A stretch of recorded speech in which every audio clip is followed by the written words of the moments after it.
All right, everybody. Welcome to Predictable Revenue Superstream. For the ones who are saying they can't hear, I pushed us to the video version a little bit earlier, so I hadn't intended on clicking that button. Good thing we weren't all picking our noses or anything. But welcome. This is gonna be a fun day.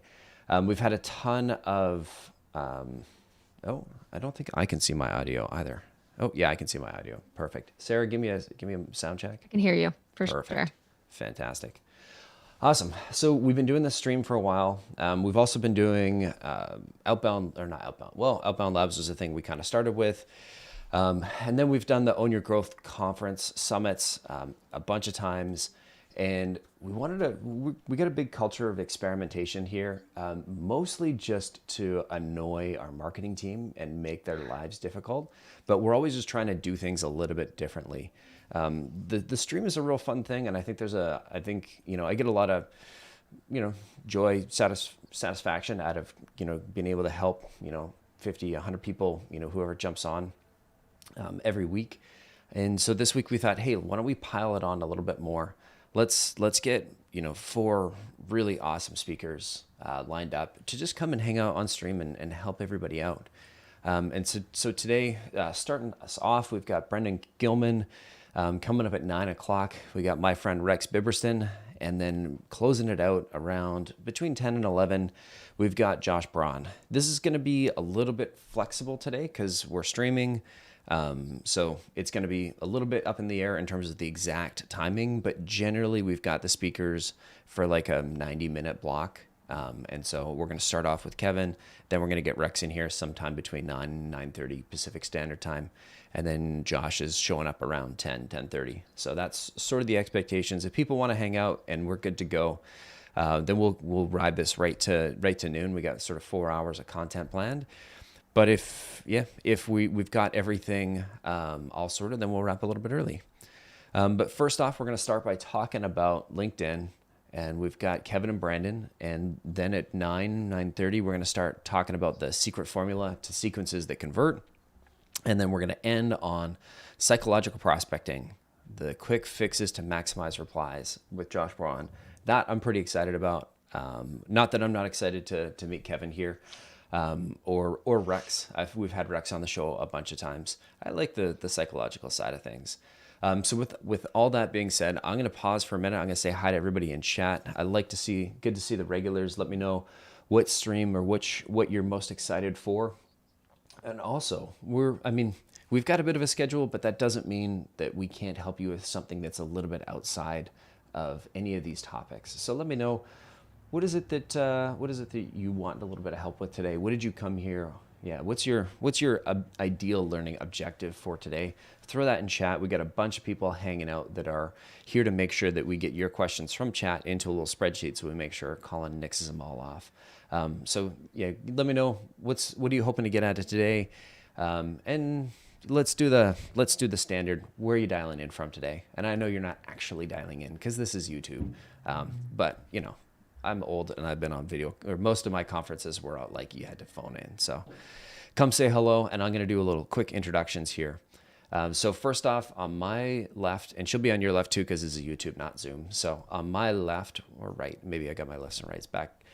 We got Sarah, senior SDR here at Predictable Revenue. She's awesome, helps ramp our new SDRs. She's been on stream, my co-host. She's now running the podcast. Sarah's awesome. Brandon, we'll get your name tag up in a second, but Brandon is right below me. He's been really helping us get our LinkedIn program up and running. You've been spearheading it since day one, since day zero. Before we were even thinking about LinkedIn, Brandon was all over it, and has really helped build we've got a program called SLO where basically it runs entirely on LinkedIn, and Brandon was the guy that spearheaded that. So welcome to the stream, Brandon. Hello, everybody. I'm looking forward to today. Me too. And Kevin is probably the person I know the least about. All good. So Brandon, maybe you can do the intro with Kevin because I'm assuming you've done a bit of a pre-interview with Kevin. So can you give us the quick intro here? Yeah, absolutely. I'll let Kevin speak about himself, but ultimately, Kevin and I have both had varying levels of success and generating traction on LinkedIn. And the thing I'm most excited about is how we both have some different approaches, and it kind of reinforces the fact that there is no one path to success, and that there's varying ways in which you can get through to your target market. But Kevin, I'll let you speak about yourself a little bit more. Cool, thanks, Brandon. So I am East Coast head of sales for a national radio program called Marketplace on the NPR station in whatever market you're in the U.S. And I have been a LinkedIn heavy user for gosh knows how long at this point, 15 plus years, I'd say.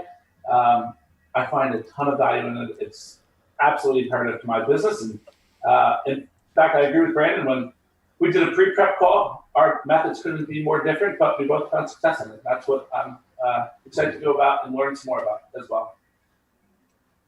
Very cool. And yeah, super excited. I love it when we can get sort of,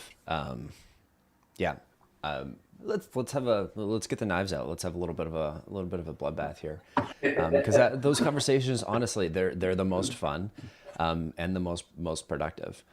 People are really loving your Dawkins jersey in the background. I'm getting some Go Birds comments. So the best part about this, an old client of mine was his marketing agent, and he gave it to my wife on our wedding day, and it's personalized to her. So really cool. Thanks, Eagles fans. And it's hanging in your office. Well, yeah, unfortunately. Oh yeah, honey, you don't have any place to put it up. I'll take this one for the team. Yeah, I commandeered that. Cool. I just want to say hey to some of the regulars. Raul, good to see you. Sandra, Lena, Mattis, Jay, how are you? Let's see the revenue. I think I recognize the name, but I don't know your full name. Mark, how you doing? Jay, Lisa, good to see you. Emmanuel, great to see you. And I'm not, Mark, hey, from Barcelona, great. What is it like? Okay, it's afternoon, early evening for you. Brian from California, and man, we've got quite a and Rick's from loving the Birds jersey. Sweet. So that's a bit of the intro, Sarah. I know I missed a ton of things, so why don't you fill us in on all the details? Colin from Scotland. Of course, you're from Scotland with a name like that. Awesome. Yeah, I'll share a couple of the housekeeping things, guys. So first of all, hello. Thank you all for being here again. Thank you for joining us on our very first PredRev Live Super Stream. Any questions, just put them in the YouTube live chat. We'll get to them. Colin will be looking there. We've got some other colleagues kind of keeping track of everything. Also, make sure you join our Slack community. So that is where our speakers are going to be hanging out after their sessions to answer any of the uncovered questions. So something we don't get to, make sure you hang on to that question, pop it in the Slack, and our lovely speakers will answer them there. Ben is going to drop a link to the Slack community in the YouTube, so you can find it there. Just thank you all for being here, and we're really excited to have you. Nice. Thanks, Sarah. Yeah, like this is such a wild and diverse group of people. We've got the illustrious Vancouver, the less illustrious Toronto, LA, Houston. We got some people from Texas, Stockholm, Cincy, Baltimore, Barcelona, Lithuania, Germany. I'm assuming Scotland, Winnipeg, and it's probably already they're probably 6 feet under snow already. So our condolences to those covered in snow in Winnipeg. It was like frosty the other day here, and I'm very, very much appreciate living in tropical Canada here in Vancouver. Oh, and Greg down in Bellevue, you probably got the same weather that we do. Awesome. Well, with that said, I'm going to pass it to Brandon and Kevin and let you all take over. And chat, just let me know if you got questions along the way, if you got something specific that you want to help with. I see a couple comments in here, so I'm going to start reading those, but I'm going to pass it to Brandon and Kevin, and I'm going to let the fight begin. Sounds good. Before we jump into it, maybe what I'll do is give a little preface as to some of the things that I'd like to cover today. There's a lot of variables that go into success on LinkedIn, and a lot of variables that go into what sort of approach that you might be taking on LinkedIn to reach out to your customers. So a few of the things that we want to kind of get into today are how you might optimize your profile, change the content within it so it actually caters to your intentions. Some of the other activities on LinkedIn that you can be doing other than the outbound prospecting itself that are going to be beneficial for establishing yourself as a thought leader or just building your network. And then getting further into some of the more tactical stuff, such as messaging, and trying to keep in mind what type of messaging might fit in where. Are you going for a highly scalable, highly scalable tactic where you're trying to reach out to a lot of people, or do you have really high value contacts that you're trying to reach out to, where you might put a little bit more effort into personalization? And I think Kevin's going to have a lot of interesting ideas on that side of things. And also, if we can get into how LinkedIn might fit into your overall outbound initiative. Is that your primary channel of focus, or is it fitting somewhere in a multi-channel sequence? So with that, I've got some slides I want to share with you. Just, visualizations are always a nice addition to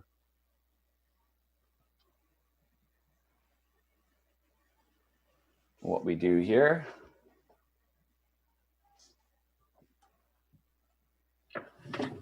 Beautiful pictures of us. So what I'll start out with is, before I get into this, if anybody wants something of theirs regarding LinkedIn reviewed today, just to give you a heads up, we would love to do some live reviewing on the call. So giving you a little bit of time to prepare for that sort of stuff. If you have any LinkedIn messaging, any invitations that you've been using and you'd like us to take a look over them, feel free to send them to us in the YouTube chat, and we can try and incorporate it and do a live review on the call.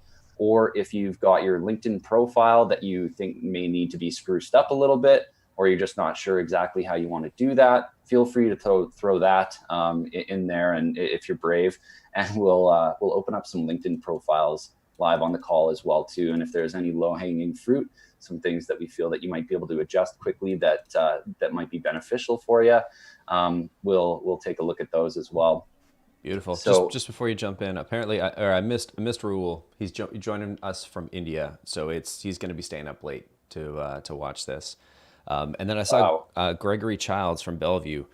He's looking forward to the LinkedIn session. He just signed up for Sales Nav. So Gregory, I'm going to ask you to be brave. Send us what are you trying to get out of Sales Nav, and what's your do you have any early messaging, or maybe even throw your profile there, and we'll get a chance and we'll go through it a little bit later. Like throw your regular LinkedIn profile in there, and we'll have a chance to dig in, because we're gonna look at messaging.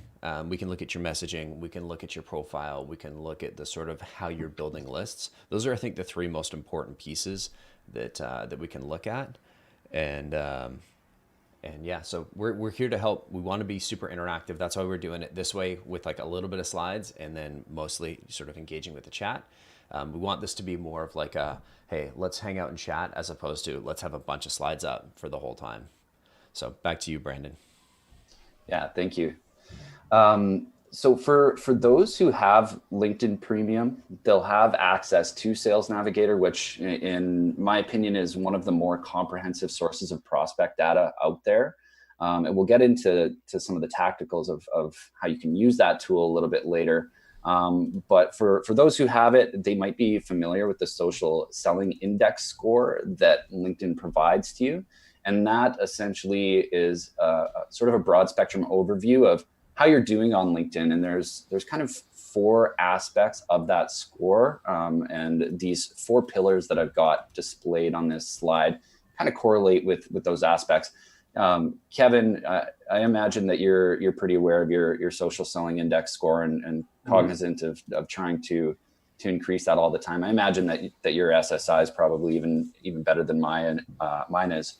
So any input that you have here, happy to hear it. But a lot of what it comes down to is building a really cohesive profile where you're sharing a lot of valuable content.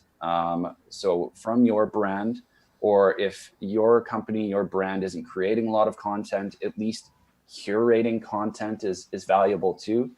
And a little tip on that, if you're sharing nothing but your own company's content, it's not as beneficial as sharing your company's content and other industry relevant content. So sharing other people's content boosts your score a bit too. Liking, commenting, and engaging on posts outside of your company are very beneficial to your social selling index score. So just engaging with the right people, finding the right prospects and building your network. So those people who are relevant to your solution or your position, connecting with more people, engaging in them with conversation, all of that's beneficial. And then the building trust portion of it, again, ties back into the content that you share, how your profile's optimized, and sort of implies some social proof and builds trust right off the bat. Kevin, I'll let you jump in if you have any other thoughts or ideas in how you consistently engage with people on LinkedIn outside of actual outbound messaging. Well, I think it's important also, thanks, Brandon, to SSI is a great number and it gives you some insights, but like the 4 pillars here that make up that, how do you, and why is this relevant is really the main thing. Basically what LinkedIn has done, and I think it's ingenious, is it's created 4 channels that if you do each one of these really well, you're likely to find success in sales on LinkedIn, which is obviously what we're here for. In the professional brand category, my company doesn't share a lot of LinkedIn, so I don't get that advantage. I have to go out and find my own, or anything that my company could put out somewhere else, I try to repurpose that in LinkedIn. Some companies have it, some companies don't, but you got to make the best of what you got. I think the key on here that you put, Brandon, is being consistent. It just has to be something you stay focused on. You have to constantly, at least once a week, check in, post, comment, like, and go deep from there. I have found, and I know a lot of other sales leaders have found, some of the best deals they have come across have been from navigating on LinkedIn, from posts and comments that they have engaged with or even put out themselves. So it's really, really important to do this if you're in sales-facing role. Yeah, absolutely. I feel like it should just be part of everybody's day as a salesperson is getting into LinkedIn. And if there is personalization happening, LinkedIn offers some really current and relevant information about your prospect. You know, they tell a story about themselves. So it's easy to inject that kind of stuff in messaging if you're reaching out to them. Or it's easy to see if they've posted some content recently that you can, give them a little pat on the back for, or if it's relevant to your solution or your space, easy to strike up a conversation. And that's one of the most important things I think about LinkedIn is you're building a network and keeping it conversational. There's always this, I talk a lot about balance within LinkedIn.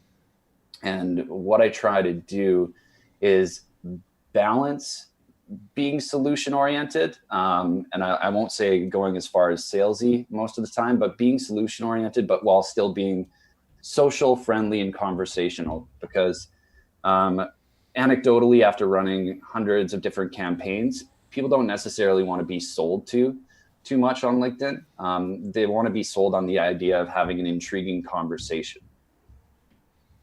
Well, I mean, you look at messages you get on LinkedIn, and I'm sure everyone here gets lots of messages. It seems there's some industries, and I won't name them, that are very, I'm looking at you, insurance and financial people, but, and custom suits. I don't know what it is with the custom suits. Custom suits, hey?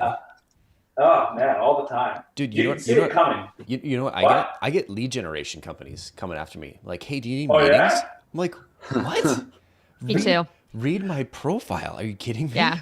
I get people that are like, who schedules your meetings? And I'm like, I do. Yeah. Me. It's literally I'm in an the SDR. title. Like, I book fucking meetings. That is literally what my job title is. Yeah. I book fucking meetings. I think that should be Sarah's new job title. Yeah. I just want to throw it to the chat for a sec. Chat, let me know, what are the annoying LinkedIn messages that you get? And don't say from a guy named Brandon Kazakoff, because that'd be rude. It might be true, but Sorry, back to you, Kevin. No, you're right, and I would love, and if Brandon's done them, so be it. But I find it amazing when people forget that the person they're selling to also is another human being on the other side. They put these paragraphs in there, and I'm like, who do you think is reading that? Like, I do not want to join your franchise group if you're sending me a 30-minute opening message. It's amazing to me that someone thinks that's going to land. No, and Brandon and I are going to talk about a lot of this. I think a lot of that is simply connect and spam, and they do it over and over and over and over again. And if one fish bites, then it was way worth the time. But that's not really what we're here for in that. So, Totally. For sure. Totally. Definitely a numbers game. And like you're taking a shot in the dark. The more specific you get about your solution, you're alienating yourselves from people who might be a good fit for a conversation. And then because you were so specific, there's only that 1 out of 1,000, let's say, that you're like, that say, oh, that's exactly what I'm dealing with. And they might respond.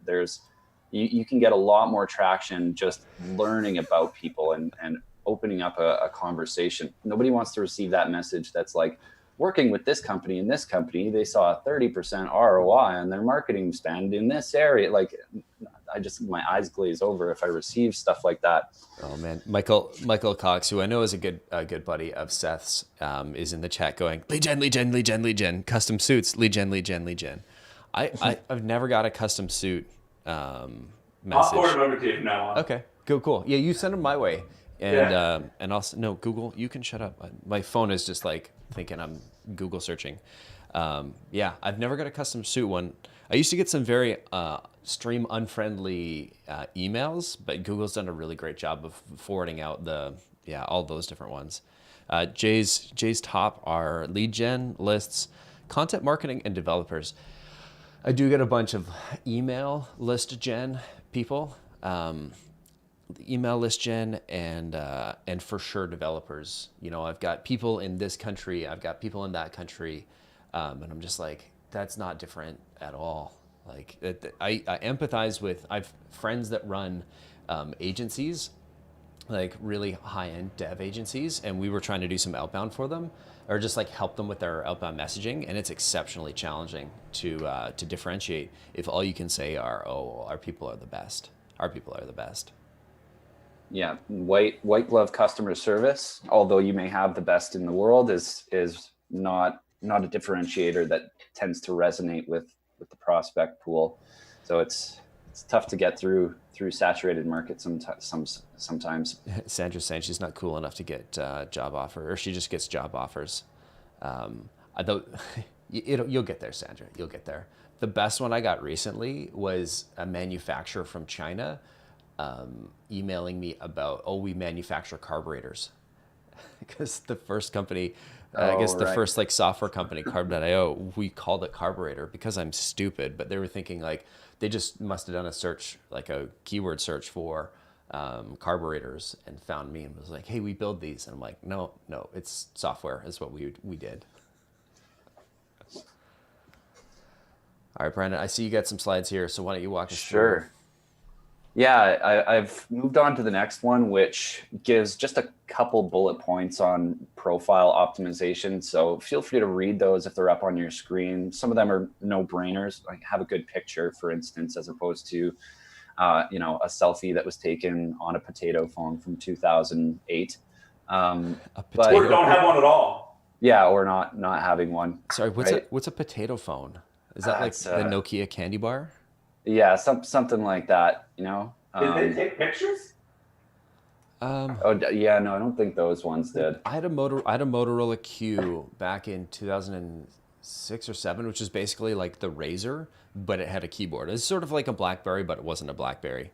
And that took pictures, and I've got them. They somehow synced into my Google Photos, and you go through and you're like, what? It's like normal photos, and then like pixels. Like, what the hell is this garbage? It's taken in broad daylight, but it looks like what a new phone would take in pitch black. Yeah, exactly. Lee's asking, before we jump here, would you be more inclined to respond to a witty joke or an intro line Yes. in a message? Yeah.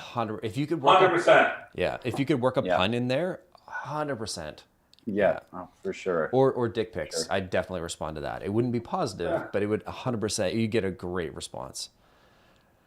So Lee, not only would I do that, that's what I do a lot of times. So and it works. Wait, which one? Which one? Well, yeah. Let's clarify. Hold on. Yeah, not the dick pics, the witty jokes or puns or playing off something that's going on. Yeah, I mean, there are people on the other side of me. It's like they want to laugh, they want to be engaged. I always laugh, and I will encourage anyone watching.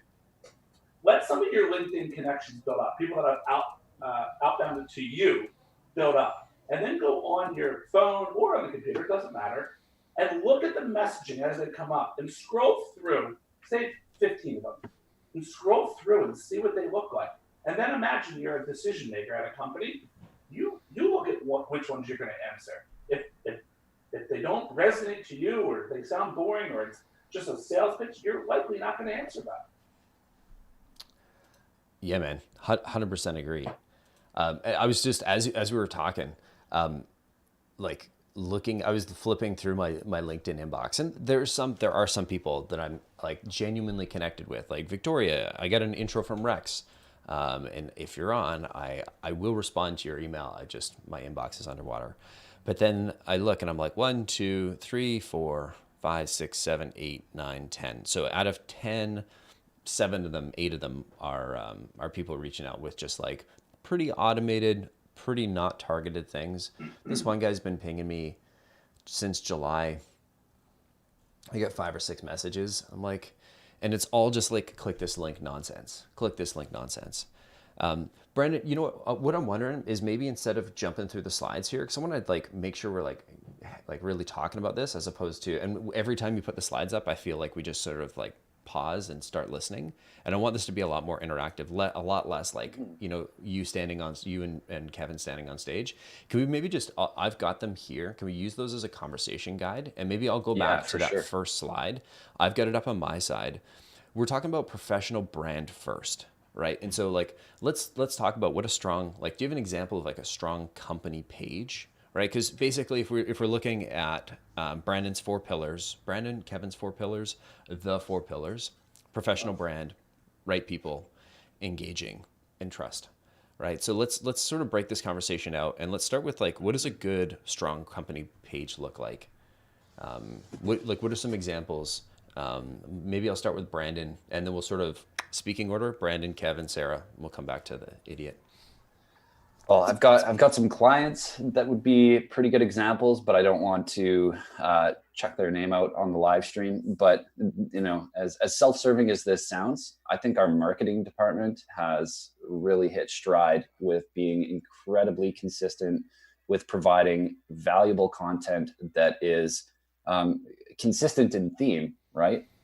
As an organization, we're very thematic, and all of the content that we share makes a lot of sense. So do you have some examples outside of us, Colin, that you feel have really strong company pages? Oh, yeah. I mean, that's HubSpot does. Yep. Yeah, there you go. HubSpot. I'm looking at, I've got Procore coming up in my feed quite a bit because I was just talking to Curran the other day, podcast guest, and was getting some feedback on the formula.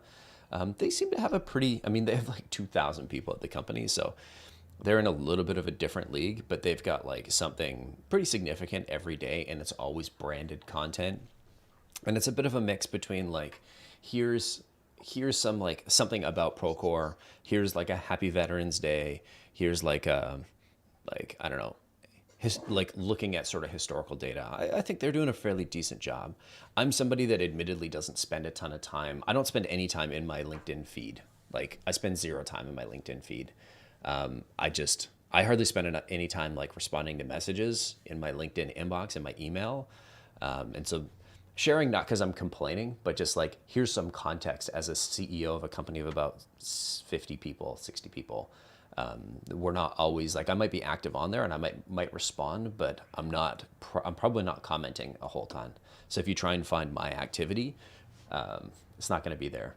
I'll flip it to Kevin though. I'm curious, are there any examples that come to mind? And then Sarah, you're under the gun here. So click around on LinkedIn as fast as you can. And chat, if you got some great examples, throw them in the chat. Or if you want us to look at your company page, Rajesh, I mean, I can, but like throw the link in there. So, because I could do some Googling, but it'd be so much easier if you throw the link in chat. Thanks, buddy. All right. And Raul, link, could you toss me a link there, please? And back to Kevin. Yeah, first of all, people like you are hard for me to personalize to on LinkedIn because there's nothing there a lot of times. And that's where I think that multi-channel approach is really, and I'm not saying multi-channel in terms of output, but what I would do for prospecting someone like you, Colin, would be find a Twitter, find a Facebook, find an Instagram, find something that you have, or gosh, someone I know you have, that you're connected to has, or something in there that would give me some nugget about you. If you're not posting or commenting or liking any comment, that's what I'm looking for in order to give me a chance of breaking through. And you're right. There's a lot of times, especially the higher up the food chain you go with these companies in the larger enterprise world, these people aren't doing a lot of that. So you have to get creative to find ways in. But as far as companies, I mentioned HubSpot earlier. I think they do a good job. I mean, off the top of my head, I love following individual people more so on LinkedIn than companies. Yeah, I think companies do good. But truthfully, what I typically do on a feed is I will fly through companies' pages. I look for sales leaders and marketing leaders to learn from more so than anything else. And there's certain people that I stop on when I see their content. So, can you think? So maybe I'll come back to you. But my question to you would be like, what was the last piece of content or last person that you stopped on? And you're like, wow, this is really strong. Last person, you guys have Josh Braun on this afternoon. I always read Josh's stuff. Goodness, the 30-minute President's Club podcast guys are fantastic. Amy Volas is fantastic. Amy's great. Yeah, Amy's great. Goodness, trying to put him on the spot here, but there's a lot of people that I personally curate to get that. And I'm constantly looking for more because this, as Brandon mentioned earlier, there's not a silver bullet that's going to work. And it's not just like, here's the methodology, go do it and go make $1 million. It doesn't work like that. You need to find it for your personality. You need to find what works for your company. You need to find what works for your prospects. And the fun part of that, it's constantly changing. So you always need to adapt. Totally. Sarah, let's go to you. Can you give me an example of like a great company or individual that's doing some sharing? And then I'm going to ask chat to be brave and say, hey, can you throw your profile in here so we can have a look at your activity, and then we'll not just to ridicule and mock. I mean, obviously that's a component, but we'll give you some feedback on like the things that you're sharing and see, and maybe we'll even we'll jump in and like rewrite one or two if you highlight like, hey, here's something I shared. It didn't get great engagement. How could I do this a little bit better? There you go. And I missed Jay. Good to see you, Jay. It's been a while, man. I see you in our Slack chat as well. So just a shameless plug for the Slack chat. That's a plug. I don't know. It's not really something we're selling. It's just if you want to engage with everybody else that's in chat, it's impossible to send everybody else messages. One of the best parts of conferences is getting a chance to meet the other attendees. So I highly encourage you to jump into chat or jump into our Slack as well after this, because we'll have our speakers hanging out there afterwards. But the best part, again, is connecting with all the other guests and really jump on Zooms with them, ask them, pick their brain. This is like, we're trying to bring together an audience. And when, Kevin's talking about you trying to cultivate good people in the feed, the people that are here, that are on stream, that are hanging out, that are contributing, these are really helpful people. These are good people to know. So if you want to compile a list, by the way, and put it in the Slack channel later for everyone too. Awesome. I think we've got a list of I think I have a group. Oh, I don't know if you can see the group. I've got a list of podcast guests we've had because I try and follow their content. But again, I think this is the third time I've teased going to Sarah. Let's talk to Sarah. Yeah, I'm with you, Kevin. I love to follow an individual rather than the company, because the titles that I'm interested in learning from are specifically also those sales and marketing titles. So it doesn't necessarily make sense for me to follow like a software company's page, but if they've got a really a sales thought leader that's like at the helm of their sales org, then that's who I'm going to follow.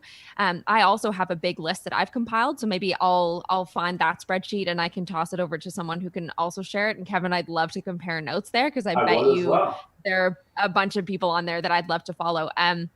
But some people that come to mind, of course, Josh Braun. That's why I wanted him to be our guest on the show. But there's a ton of sales thought leaders who post almost daily with really like actionable tactics, and they each seem to have their kind of their specialty or their niche that they're really good at identifying or sharing tips on. And somebody actually that popped up on my newsfeed today is Jason Bay from Blissful Prospecting. Love So Jason. yeah, he's such great. a nice guy, great content and great branded content. So a lot of sales leaders shared those kind of LinkedIn optimized videos that have a banner that says, the title of the video or what you're learning. But something that Jason just shared, it could have been today or yesterday, but it popped up on my feed today. He's got that banner and he has the logo at the top too. And it's something that I see some thought leaders miss is that logo to the company in the LinkedIn optimized video. So I just think he's a great example of someone who has like amazing guests outside of Blissful Prospecting on his content. So he's obviously interacting with people outside of his company, and he's a thought leader, but he's also like a curator of other people's amazing thought leadership. And then of course, a great expert himself. So Nice. I think they're a great one to follow for an example. I think one of the ones that, so I love Jason. He's done, like, they're a small team and they've got a big presence, and I respect the hell out of anybody that can do that. Another one is Tom at SoCo. What's his last name? Abbott. Tom Abbott, thanks. At SoCo Selling. They're a team, it's a husband and wife team, and they've got just a ton of contractors that go through and like repurpose and repackage their content. And I want to say Tom's based he's not Manila, he's in Singapore somewhere. He was bouncing around a little bit, but I know he's got an office. I believe it's Singapore. Anyway, they've got like an army of contractors that repackage the Gary Vee strategy. If you've seen any of our content on LinkedIn, heavily inspired by, I think it's a Gary Vee strategy, but I had a podcast with Tom, and they talked to us about how to do all that repackaging stuff. And so taking stuff like what we're doing today and turning and having people turn it into videos, it's certainly not easy, but it absolutely is doable. I don't know if I was a salesperson, if I'm thinking like $1 million rep, and when I say $1 million rep, I mean like a rep who's looking to earn $1 million in commission in a year, not lifetime, then I'm probably making those investments, right? Like, who was the copier rep we had on at the Own Your Growth? And he had his own website. He filmed his own intro video. Like, that's $1 million. That was fantastic. I watched that. That was fantastic. Yeah. It was incredible. And like the whole Star Wars themed slides, I was like, I love that. I was like, you got to think like $1 million rep. Even if you're booking meetings, even if your quota is like, $100,000, or you sort of cap out at 60 or 100K OTE. Like, I know a lot of account execs that are super talented. They're just in the wrong market with not an amazing company. And they're like, oh, I'm only making 80,000. I'm like, you're a super talented person. Like, you need to I'm sure there's somebody that'll pay you more than that. And so looking at like, is this something that an individual can do? Probably not every day. I certainly wouldn't say like go on Fiverr and spend thousands of dollars a month repackaging your content, but is there some that you could do that's a little bit more branded? And if people in chat, let me know. What are you guys doing that's branded? We're getting a whole lot of love for Dale Dupree and Justin Michael. Yeah. Man, I love Justin. Justin. I love Justin. He's crazy, like certifiably crazy, like in a really good way. Totally. Nor does he sleep. Yeah. It's like, I swear, if he went to give blood, it would come out Red Bull. Awesome. And Raul was saying, yeah, Tom's in Asia. Okay. If you know where he is. And Michael, I see your, I think I just thumbs down your comment there. Michael G. Cox sent me a note in LinkedIn. I see that. We'll get to that in a sec. I'm not sure. I might be able to just pull my LinkedIn into there. I'll figure that out. I'm going to go back to Brandon. We're going to talk a little bit about, do you want to go? So I don't know, chat, why don't you let me know? Do you want us to go more to messaging? Should we talk about list building? So throw a 1 for messaging, throw a 2 for list building. Let's just do a little bit of a poll here. What are the names of the two company pages we mentioned? Well, I mentioned Procore, but I want to say individuals came up. Like HubSpot was another good one. Blissful prospecting. Blissful prospecting, SoCo selling. And I believe someone has thrown in the YouTube chat my list of thought leaders as well. So just copy and paste that and throw it in and just follow all those guys. And then your feed will be boosted. That's a bit sexist. You just put men on the list? No, there's women there too. Me, just me. Yeah. There can be only one. It's the Highlander rules. No. Yeah. It is a male-dominated space, though. Look at this panel. Yep. 25% female. 100% true.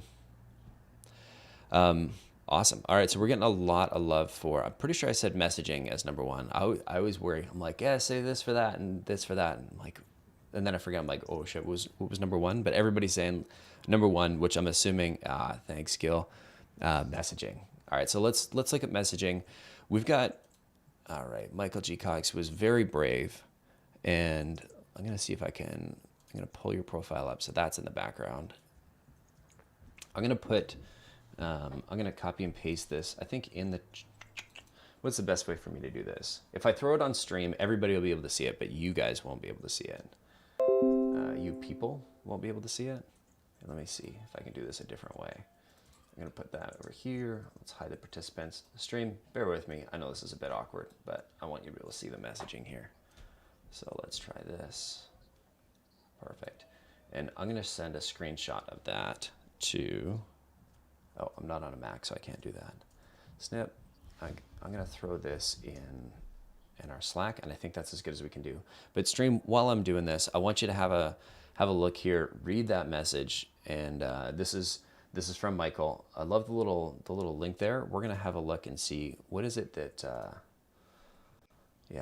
what is it that you would change? What would you do differently? What do you like about this message? And I'm going to throw this in water cooler, Sarah and Brandon. And Kevin, I guess I'm leaving you in the dark. I apologize for that. No, I'm in the Slack. You can throw it in the Slack. That's fine. Oh, okay, perfect. Oh, I don't know if I have. Can Brandon, can you throw, or can somebody on the stream here throw it in the other Slack? I don't have all of the Slacks on my Windows machine here. I'm learning right now. All right, so we've got it here. So let's look at what Michael's having to say. Hey Vince, I'm finally getting back to using LinkedIn for its original intentions, networking. Glad we're still connected. As you may expect, most of my network is sales and sales leadership. If I can connect you to a sales exec in my network, let me know. I'll also forward you an invitation to a group exclusively for sales leaders. It's a great group to network in and engage in sales leadership best practices. If you don't see the invitation, you can join here. All the best, Michael. And then he's got the thanks for the connect, Vince. A little personalized. Kevin or Michael, what are you using to create that? I recognize the logo at the bottom, but I can't remember. So let me know which one it is there. All right, so team, what do we think about that? Team, what do we think about that so far? Hey, I often, where I can, try to offer some value in my LinkedIn messages, and this does that quite well. Like there's not really a challenging ask at all. You know, he's not asking for your left kidney. He's asking you to view some content that might be valuable to you on a day-to-day.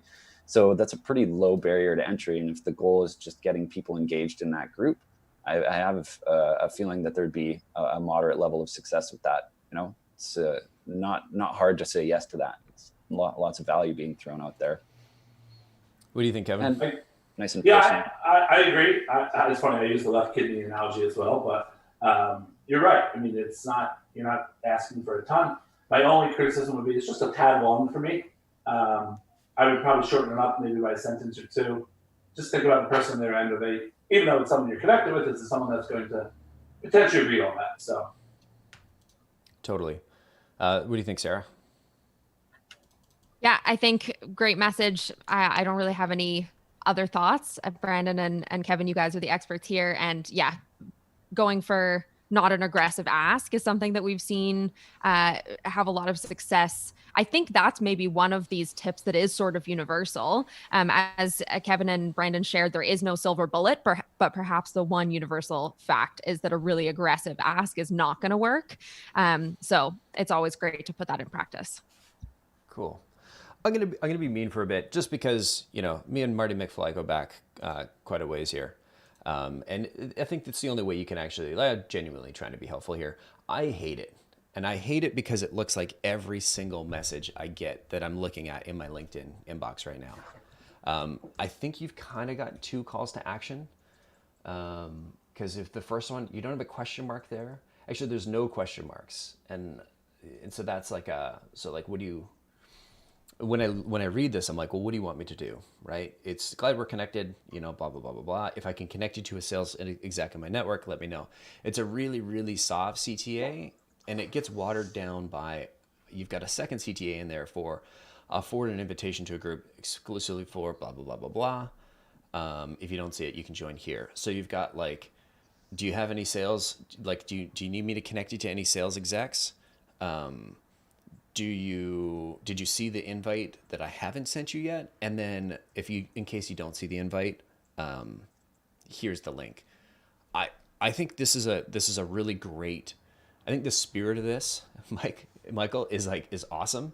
I love that you're going with a group approach. I don't like the format that you jammed this in. It's in there with there's just too much going on. And if I look at this, and I look at my LinkedIn inbox, I wonder if I can show you without exposing people. This is gonna look weird, but I'll flash. I'm just gonna throw mine very quickly on stream so you can see. No, you're not gonna be able to get a good sense. Yeah, I mean, this is what my inbox looks like. Most of those people are not people that I know very well. And so if I think about is this going to stand out from my inbox? No, this is going to get lost in my inbox big time. It's going to look like every other sales message. And so how, Gil is saying, I hope I can call you Gil, because I'm pretty sure I can't pronounce your name correctly. So let's go there. And Kamal's got my back. Thank you, buddy. So my question would be, which of the 3 CTAs is the most important? And if you're thinking about exposure or impressions on the person that you're reaching out to this Vince individual, I think the first one is going to be inviting him to the group, right? So you've invited them to the group, then I would schedule a follow-up a couple days later if they don't join the group. Hey, I invited you to this group, thought this is why it'd be helpful, yada, yada, yada. And then your third one would be hey, I know we talked last time we chatted, you were looking for sales reps. Can I connect you, or can I connect you with anybody? So I'm going to put it back because, Michael can't defend himself here. Anybody want to defend his honor? Am I totally off base? Get the knives out. Let's do it. Along that thought, it might make sense to just split the 2 CTAs of that message up, right? Really soft lead in with, hey, if there's anybody I can introduce you to, let me know. Then you can follow up with the CTA of, hey, I've got this group. And I've sent you an invite. You could join here if you didn't see that. Splitting them up might make a lot of sense. And it's elevating your ask, right? Totally. I understand sorry. Go ahead. No, go ahead. I was just going to say, I just threw my LinkedIn in Slack in case people wanted to make fun of my profile. Or comments there, or just if you want to hit me up with a message and share it. If it's easier to share a LinkedIn message with a GIF like that in LinkedIn, you can do that as well. I'll try and keep an eye on my LinkedIn. Sorry, back to you, Kevin. Yeah, I mean, I always am under the belief of, can this message, if you take out the name and the company, can you send this message out to 1 million people? And then that you almost probably could. There's a little personalization in there, but have some fun with it. That was a very serious, kind of stern message almost. Have some fun in there. Use punctuation, fun, abbreviations, etc. Make it seem like people are used to reading text messages and Twitter messages at this point.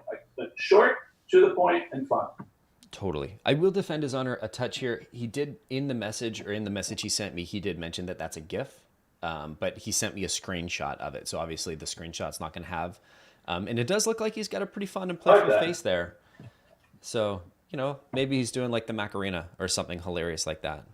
Yeah, what happens in the rest of the GIF? That's the context we all need. Yes, I agree. Awesome. Welcome. All right. And Raul is just saying, let's applaud Michael here for a second for being so vulnerable and sharing. I totally agree there. Thanks for sharing. Mike, was this helpful? Were we just picking on you here? I know you know your stuff, so you're probably not. He's probably not too worried about it. But awesome. Let's get back to Sarah. I don't think I gave you a chance to jump in. No, I jumped in kind of on the original message there, backed what these guys were saying, but I'd love to hear more from Kevin and Brandon about their strategies and what works.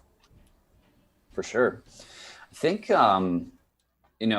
thinking about the ways that my approaches and Kevin's approaches sort of differ is I tend to do a lot of personalization based off of persona and their day-to-day tasks. So I try to think about the psychographics and firmographics of my target market and weave aspects that are relevant to my client's solutions into the messaging. And when I say relevant to what my target prospects are trying to actually accomplish within their day-to-day. And then, Kevin, yours are very, very personal and personalized with a lot of, relevant injections of what's actually going on in their world day to day. And so I think that your connection rates are probably phenomenal, and the amount of personalized responses that you get are probably phenomenal, in the way that you get people engaged. I think it's important, and you and I spoke about this earlier, Brandon, it's important to differentiate, as well as I do. I break my prospects down into various tiers. So what I call my top prospects, I call them like my hot 100 prospects. They're the ones I'm personalizing super towards. Like I'm really focused. Like I know if I can land one or two of these this year, that's going to change my business dramatically. Mm-hmm. And some of them are within the same company. Some of them are their own company, etc. My second tier, I go it's more of one what you're saying, personalized towards what their ICP looks like, personalized towards maybe what's going on in the world, like what the weather's like, whatever it could be. It's not going to look like every other sales message that's out there for them, but it's not super tailored. And then my third tier, they're just like, they're getting this super spammy almost message, and I'm not overly concerned if they don't connect with me. I would love them to, and then move up the chain if I can from there, but I'm not spending a lot of time there. Could you give me an example of like what some of that, like what a good example of customization would look like? I'm asking for a friend in chat. Brian. Totally. Yeah. So on the personalized people, I'm looking for at least one nugget, and we talked about this quickly earlier about I'm open to wherever I can find this on their profile, and if I don't find someone like you, Colin, who doesn't have anything, that's the easiest spot. It's right there. I can pull it. It's immediate. I can look at it, see a piece of content they shared, etc. First of all, if I have ever interacted with their content, or if they have posted something recent and I said, I agree or I disagree, here's why, that's the home run. That's usually a pretty instant connection. That second level down is something you pull from their Facebook or their Twitter. I literally sometimes will go, if I got nothing else, their colleges and something like if I know that you went to UCLA, I'll be like, hey, all good Bruins are checking out messages. Like I'll come up with something. I'll even go on their Twitter, finding someone they follow, and the secret of that is to go all the way down on their Twitter followers to see when they first got to Twitter, who they started following, because that's likely the people that they immediately started following, because some of us are following all kinds of people on Twitter that we may not agree with or like, but they're interesting at this point. So scroll all the way down on their Twitter, see who the first couple follows they have, whether it's Ellen or comedian or whatever, and work off of that. If it's something you can research a little bit, like if there's a comedian you love that type of joke, you're just looking for some common bond there. Any standouts that from that either you've received or that you've sent? Any favorites that you've done that had like a good response rate? Yeah. So earlier this year when people were freaking out about coronavirus, more so than they are now, at least. One of the ones that I was using on a non-overly personalized one was time. It did really well. I would say it was something like, "Hey, Colin, I just took a break from washing my hands for the 37th time already this morning. Hope you and your family are well, blah, blah, blah, etc." So it's like, it's personalized. I wouldn't use it for my elite people, but it's timely. If I sent that in January, it wouldn't make sense. If I sent it now, people are like, "All right, dude, leave me alone." But like in March, that was timely. Totally. And you're referencing COVID without actually talking about, which I think in March, April, every message, every cold email I received, cold LinkedIn said like, COVID. Unprecedented. Unprecedented uncertainty. Yeah, I think the amount of messages I got that referenced the new normal, that became saturated quite quickly. I'm still getting those. Yeah. Brandon, I'm curious. I know you're sort of like, we've got Kevin on the one side that's like you've got your sort of 3 different levels. Brandon, I know you're more on the like scaled personalization element. So what are some pieces that you like to draw from when you're building that? So a lot of that starts with how I'm building my lists. You know, getting as granular as I can with how I build a list is how I start inserting that relevance into my messaging. This might be an area where sharing slides might be helpful a little bit. Can we do that? And sorry to segue away from messaging. Is it okay if I jump into list building here? Because I think providing some quick context over a couple minutes on how I build a list for this particular messaging might be helpful. Yeah, that's a great one.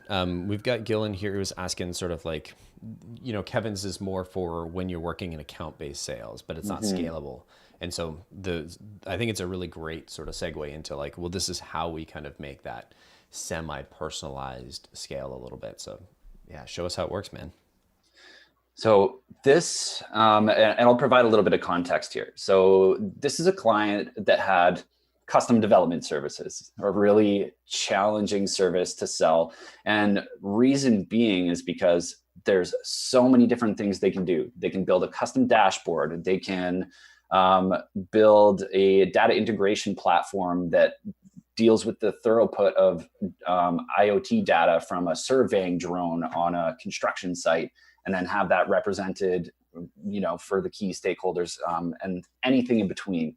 So what we really had trouble doing was nailing down what's one particular more specific thing that you can help with that we can try and target for relevance. So ultimately, through a little bit of research, and this was deriving a hypothesis from out of thin air, doing a little bit of research relevant to their capabilities, they can help with integrating data between third-party software, such as in this case, Power BI, so a business intelligence platform, and then people's custom software or other third-party software. So to run this hypothesis, I thought, why don't we reach out to analytics leaders who are often overseeing teams of data scientists that are responsible for these data integrations, but that may be struggling to achieve the integration they want between these two tools. So simply a list focusing on director and VP level analytics professionals. One of the things that I find really important is throwing some exclusion criteria into the list. So I wanted to make sure I excluded juniors and students and professors and assistants to further filter out anybody who I thought might be too junior. I included a few relevant industries just based off of some, implied knowledge that our team had, asking a few people, asking our client. I blocked Salesforce and analytics as companies because I don't want people who do analytics services, and then targeted within North America. But the one last thing I did was I threw Power BI as a keyword in the keyword tool. So somewhere within these people's profiles or skill sets, it mentions that they're familiar with Power BI. And the intention of this campaign was to be a little bit, it was a little bit research oriented. But ultimately, it did lead to some powerful conversations and uncovered people who were experiencing challenges with integrating their Power BI with other software. And so what I did was I kept it broad spectrum, but relevant. So I see you're in the analytics space as well. By the way, this type of messaging is getting saturated. People are saying, hey, I see you do this, I do too. That's getting saturated. So I'm starting to try to gravitate away from that. But the call to action in the invitation message is a very soft ask, and it's input oriented. So I'm trying to understand how analytics leaders are thinking about Power BI integrations. I'd really appreciate your input. The connection rate on that was quite good. It was in the neighborhood of 25, 26%. And then the follow-up was, I'm trying to understand the challenges that might exist around automating data flow between Power BI and your custom software. So, integrating Salesforce and Power BI, there's lots of services and plugins, but these analytics leaders might not know how to connect their maybe janky or legacy software or something that's built with multiple programming languages into Power BI, but they want to. So have you ever faced any challenges building data pipelines into Power BI? We got a lot of positive responses from this. So the personalization here came from the persona-based targeting, and just knowing that it's a bit of a numbers game. If I got my hypothesis right on the sort of broader challenges that people might be facing, and I was right regarding my targeting, this is going to resonate to some people. And this allowed me to go out and send, 25 to 40 of these messages a day and get a handful of positive responses back per week. A few of them were willing to share some technical feedback, and a couple of them were very open and candid about the challenges that they were facing in this area. And that ultimately allowed the client to pivot from an academic or input-oriented call to a sales discovery call, tying their solution into how they see these challenges and they overcome them, and some easy ways that they might be able to solve their problems. Just before you pull that down, Kevin, I'd love your thoughts on, like, what do you think about this approach? Would you use something like this? If so, would you change anything, or what would you do differently? So, Brandon, if I'm hearing this correctly, this was coming from the company, not a specific rep, correct? So no, this was out through a rep's profile. Okay. So from a rep on behalf of the company, and again, thinking about scalability in mind. Yeah. No, I agree. Your first comment you made was, this is starting to get saturated now. These are happening everywhere at this point. So likely, and you mentioned it, that's got to change at this point. Here's what I love about this. It's targeted, so you know exactly the people you're reaching for, or your hypothesis is they are likely experiencing this problem. So this message hits those people and saying, you're experiencing this, I believe at least. I have a solution for you. Let's talk. It's not something I typically do because I don't target that deeply, but I do like it a lot. I like the second message better than the first one, but I think it gets right to the core of what you're trying to do. And as you mentioned, it's a numbers game. So if you send 200 of these a week, if you get 8 back, like, that's some solid pipeline. Mm-hmm. Yeah, for sure. Brendan, I think I remember you saying, like, the first message and the first message is like intentionally a little bit closed, right? Because you want to use that as like the frame. Talk to me about how those two work together.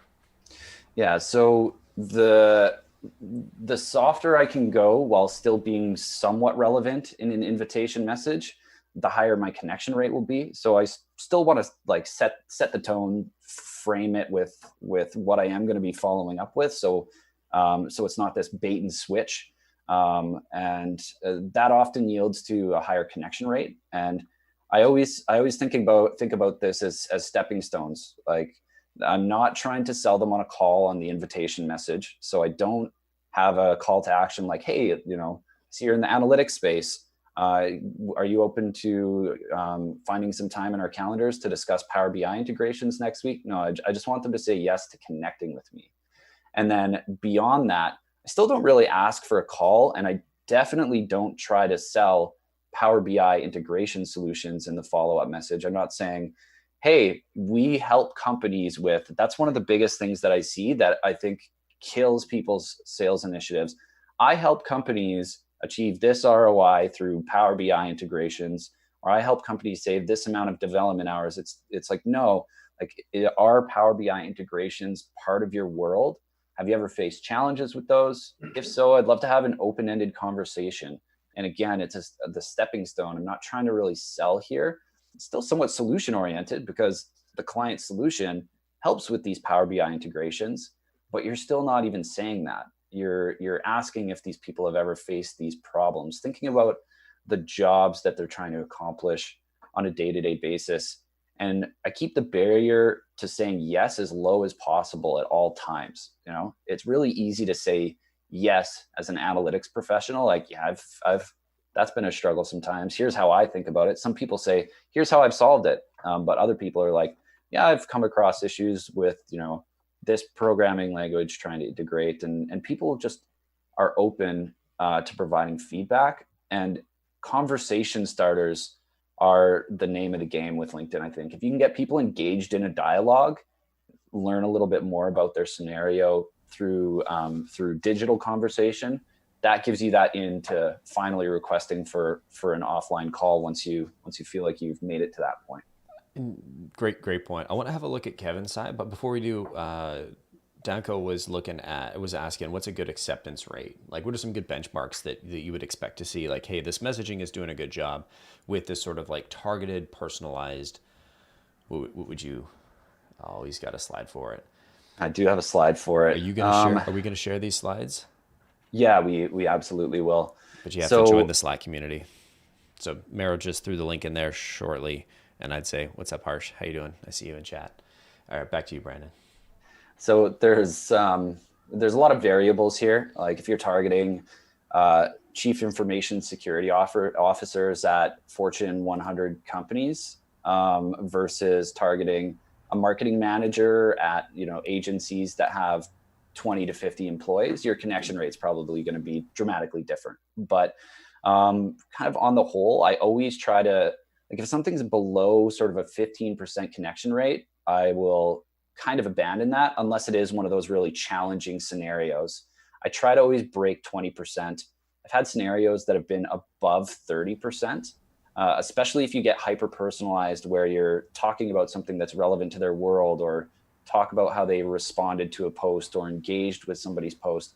Your connection rate should be above 30, sometimes above 40%. But this sort of really scalable solution where some people on the list are going to be relevant, and then without fail, others on the list are probably not going to be relevant, I try to break 20% connection rate, or at least hover somewhere around there.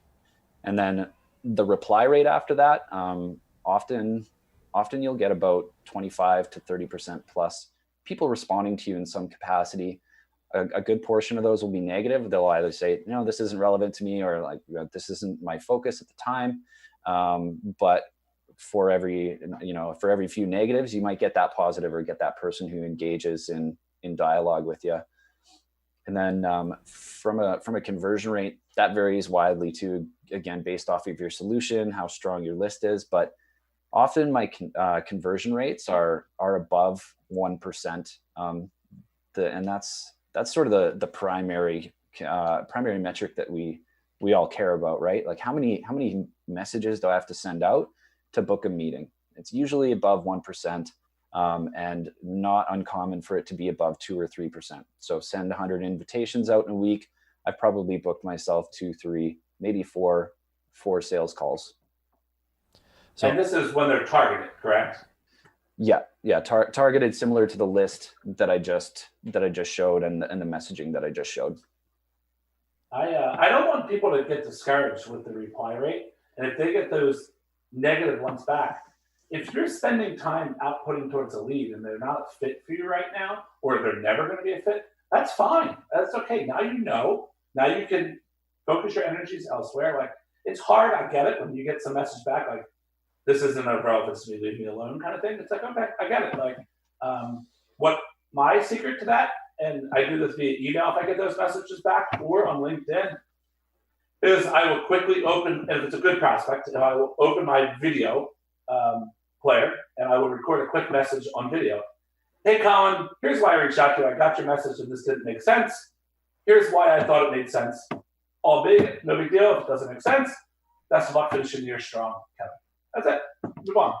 Yeah, that's another thing I was hoping to learn more about from you today, because I think sending audio clips, and if ever possible, video clips to people is one of the best ways that people can personalize right now. And I know you've had success with it. So I'd love to hear a little bit more about your tactics there, and some of the results that you typically see. Totally. Before you jump into the like that element, can you just comment, Kevin, on the rates here? Do yours vary dramatically, better, worse?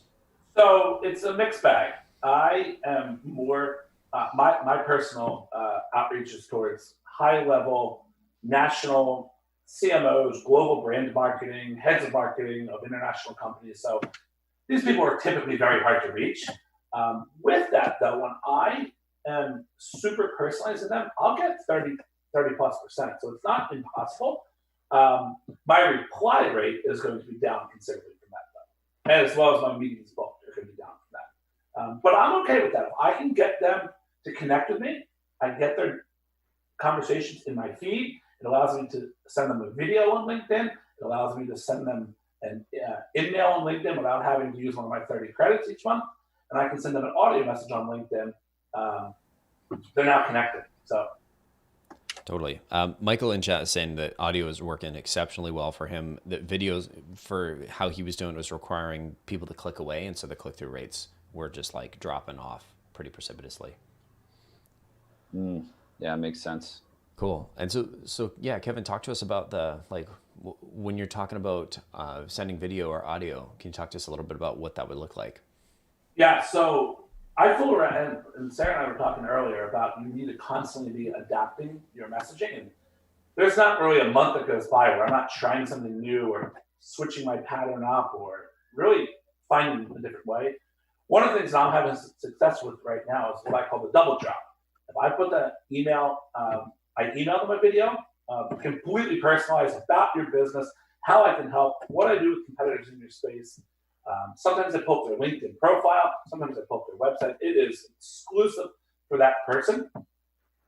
I will then immediately take that same exact video, if I am connected with them on LinkedIn, and drop it on LinkedIn as well, with a different note saying, hey, Brandon, I sent this to your email a few minutes ago. Not sure how often you check, but I wanted to send it here as well.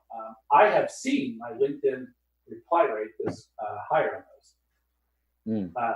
Now, audio, I do not get a large response rate from audio. And for those of you who don't know, you can only send video messaging and audio messaging for your first level connections.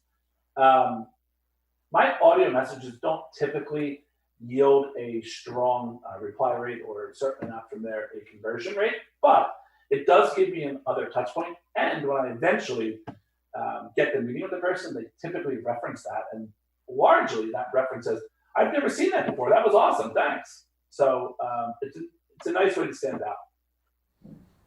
Perfect. I just want to answer a couple questions in the chat. There's a few people that were asking, how do we track these numbers? We've got a couple of different ways. We're using an automation tool to sync the inbox, and then Jerry, one of our guys, is basically pulling the stats.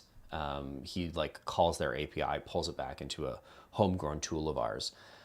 So we didn't want to build that tool ourselves because it's not super compliant, but we're using it for just like pulling the stats out, which is really, it's a whole lot more helpful than just doing a bunch of manual clicking around. So that's the sort of the high level. You can, if you were to do like say sampling of just like, hey, I'm going to pick, 10 or 20 conversations to track, and then you sample those, you'll get a good enough indication of like what your response rates are without going through all 100 people or however many people you've invited.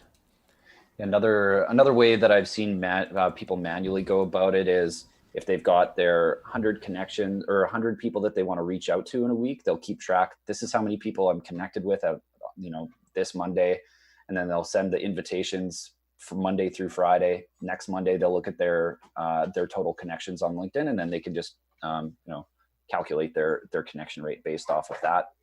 And then reply rates, if you're doing that manually, that's much harder to do, other than, if you're using a tool like Outreach or something like that, or keeping track of it in a document, then you can keep track of all of the people that are replying.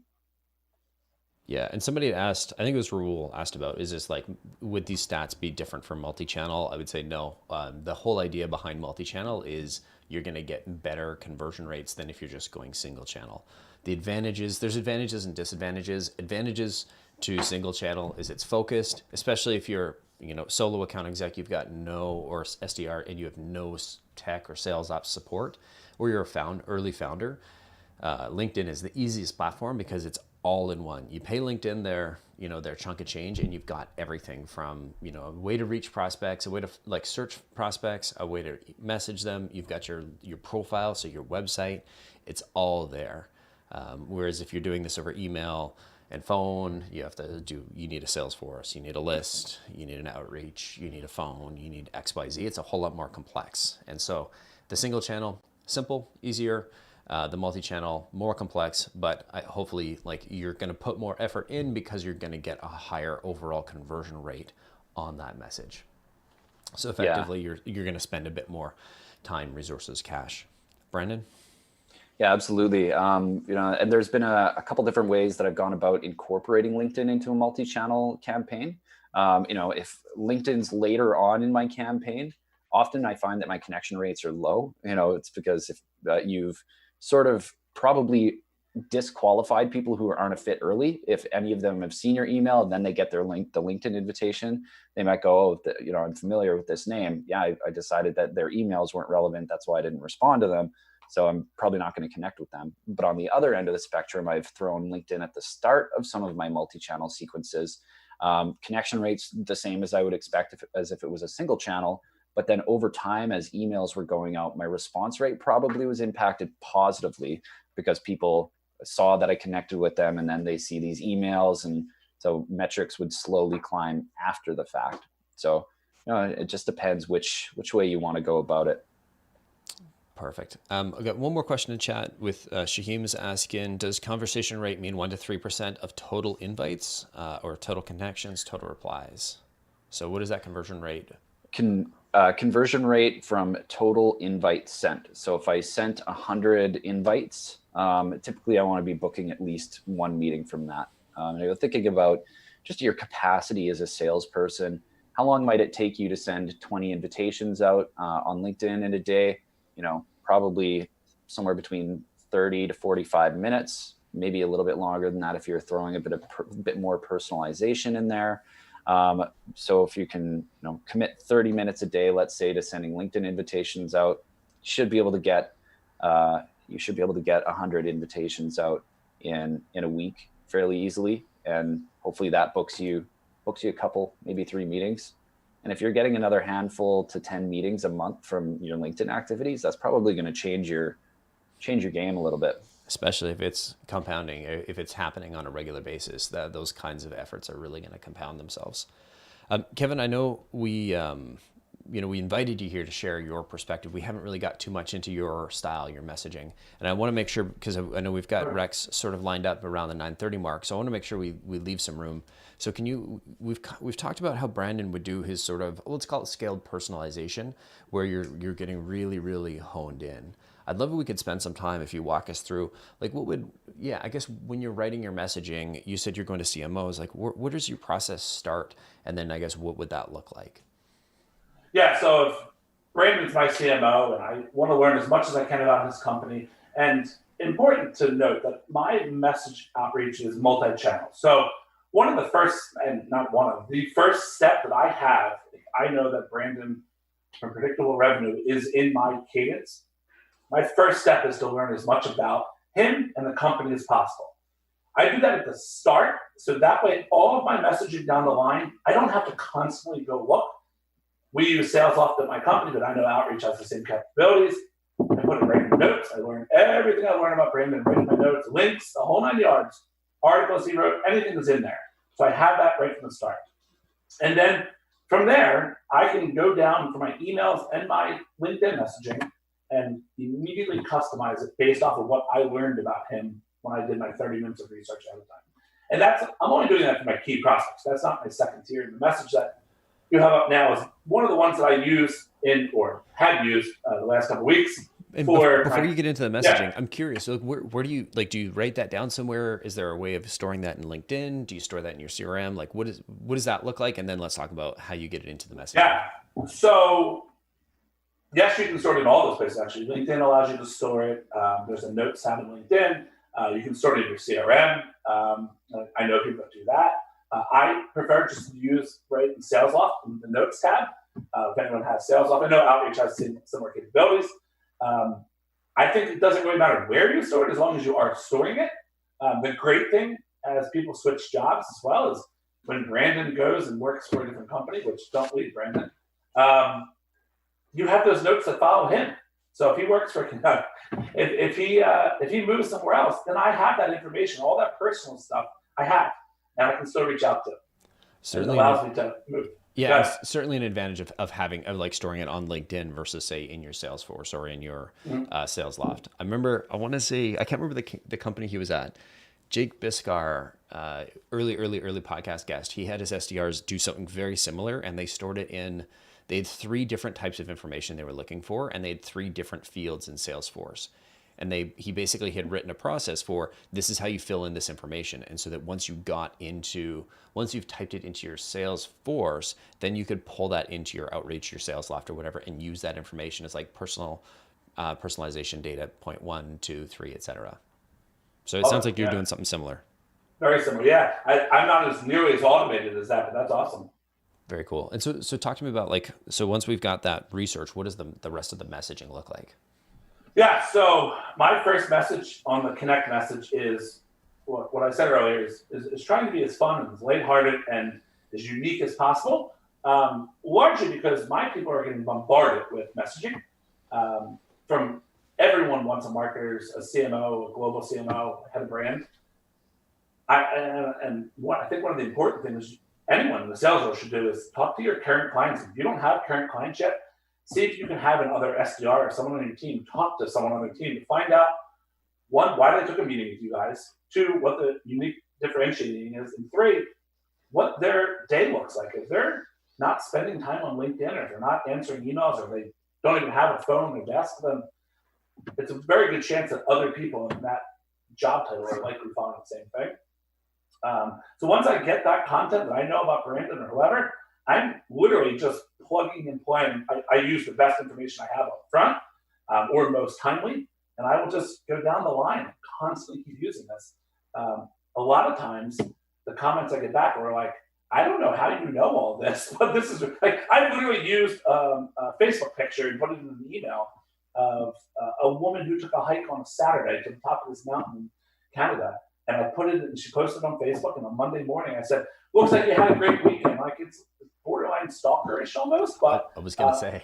Yeah, it is, but you know what? Like, my job is to get the answer and to get a reply, and it worked. So, as we said earlier, it's a numbers game.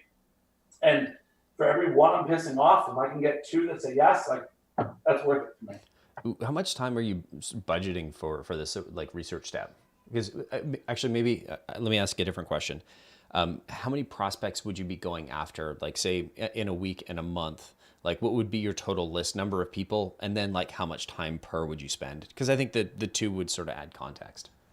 Yeah, so I think 25 to 40 per week is probably a fair number. Okay.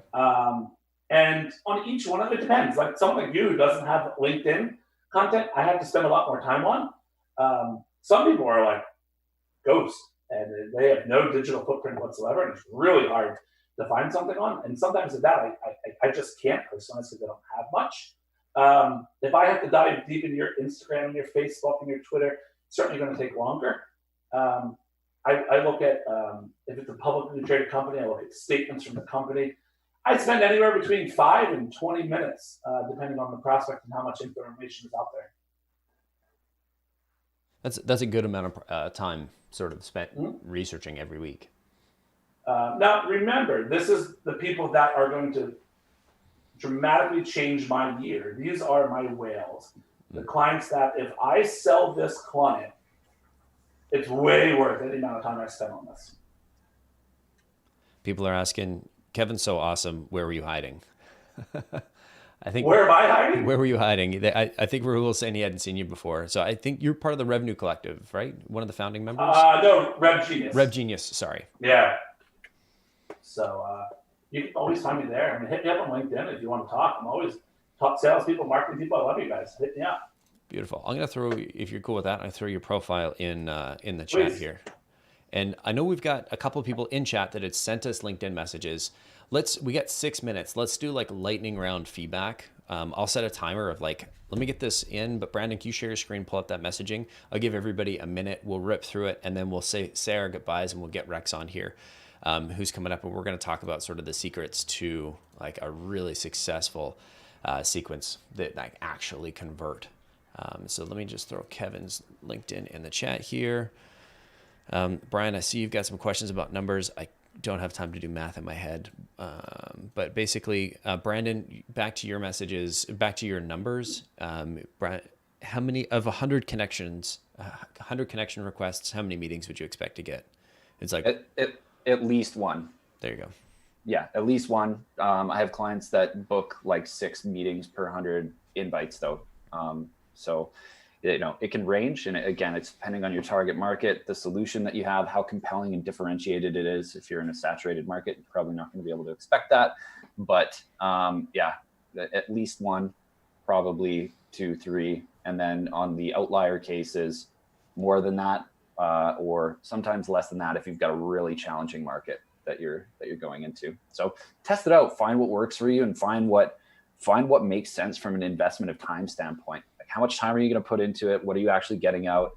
If it's not worth the time, then you either need to iterate on the messaging, the targeting, integrate it with multi-channel, or change the approach. But yeah, I always recommend just starting and testing. All right. Thank you. All right, we've got a minute on the clock, and let's do, all right, so minute on the clock here. Let's have a quick look. At the moment, I'm looking for new partners in the Turkish market. We are looking at for X. Here's a short video link as a next step. We'd like to have a short intro call Monday. What do you think? Let's go to Kevin, first pass on this one here. Done. I'll take my 30 seconds. 4 quick points. Banking and finance industry. Who are the companies you're working with? Make it real for these people. Tell them, I work with X. I work with X. They have done this. Number 2, the second line there. I'm sorry, I didn't mean. How are you doing? They're not going to answer that, so don't even put it in there. It's a waste of time. 3, bottom one, short intro call. Be specific. How much time do you need? I need 15 minutes of your time on Monday. If you put that in, that's what you should be doing. And 4, why do they care if you're looking for new partners? Isn't everyone looking for new partners? Like, that's not something the client cares about. They care about how you can make them do their job better. Go. Fantastic. All right, next one. And we'll pass it to somebody else there. All right, Brandon, let's go to the next messaging slide. Perfect. From Danko. All right, 1 minute on the clock. Let's have a read. And then if anybody's got particular strong comments, feel free to jump in. Yeah, sure. Message 1, I would say personalize it a little bit further. Like, what are the similar interests? Comes across a bit automated there. So if you've actually pulled some information out of their profile that leads you to believe that, spell it out for them a little bit more. And then, yeah, the thank you message is great for a follow-up here. It's definitely soft, but you might be able to start leading into a conversation a little bit more. I'm still unclear on what the actual intention is behind the messaging sequence. Yeah, same. That's my biggest takeaway here is like, what's the goal? Like, what are we trying to do here? First message, what are the similar interests? If you have a similar interest, what are they? Name it. Totally. And then, I've had a chat with a few consultants. What type of consultants are you reaching out to? What opinions are divided? I think just some clarity and being a little bit more specific would be valuable. So in this messaging 3 here, and sorry, I'm going over Colin, but budget on what? Their budget is getting tighter. Budget on what? Like, I think honing in on exactly what you're talking about that's relevant to your solution is really necessary. Beautiful. Agreed. Love it. All right, next slide. Oh, is that the same message? Oh, yeah, it's the same one. Oh, yeah, same sequence. Oh, Lee's asking, how are so we good. receiving these templates? Lee, I think people sent them to Vero or posted them in Slack. So find the link to, I think Ben or Marisol have posted the link to join the Slack group. You can throw it there or jump in there, and I think people will get them in. We're going to be continuing to do this all day, so jump into that Slack community, send your messages. If we don't get to them now, we will get to them later. 1 minute on the clock for Chloe. Sorry, I'm reading real quick. Yeah. There's a lot of numbers in there, and that scares me. So I understand you want to highlight your company, but especially if this is the first message, like it's going to be pretty hard for people to reach that. Deepen your message. Second part is I wouldn't start with my company. Sun Life's press release has just gone live, blah, blah. I'm sorry, I don't know if Sun Life is the company she works for or why am I saying so I guess that's a little unclear. Oh, here at Hive Learning. So I think this is something she was sending to Sun Life. Oh, there it is. Okay. She's with Hive Learning. Okay, that changes a lot. That's a lot better than because she's referencing their press release. So that makes me feel really good. Yeah.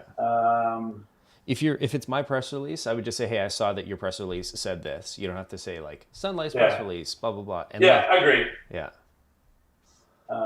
Sometimes what I have found helpful as well is literally just sending a link to it as well. I saw in the press release attached here, because like depending on the size of the org, they may not even know. One last final point from my side here. I came across some research articles from Outreach and SalesLoft that both said the same thing, and that's that throwing ROI into an initial message can kill the positive response rate. So having bullet points that sort of provide ROI comes across quite salesy, and apparently there's research saying that that's gonna hurt your chances. Perfect. Okay, we got one last one. I know we've got Rex who just jumped in the Zoom with us. So let's get to Reluca's here, and 1 minute on the clock. Let's get her done.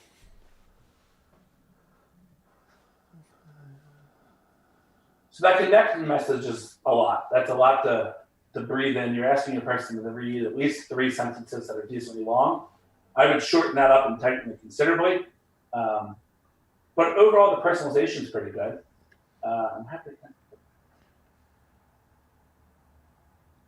I would say the first message, yeah, I agree. Connection message, you need to simplify that around like there's too much about like what's going on, what we're doing, more and less about like what the value is that I can help with. And I'd say the same with the first message. It looks exactly like all the other messages I have in my LinkedIn inbox. So how can you format that so it stands out a bit more? You know what I mean? Yeah.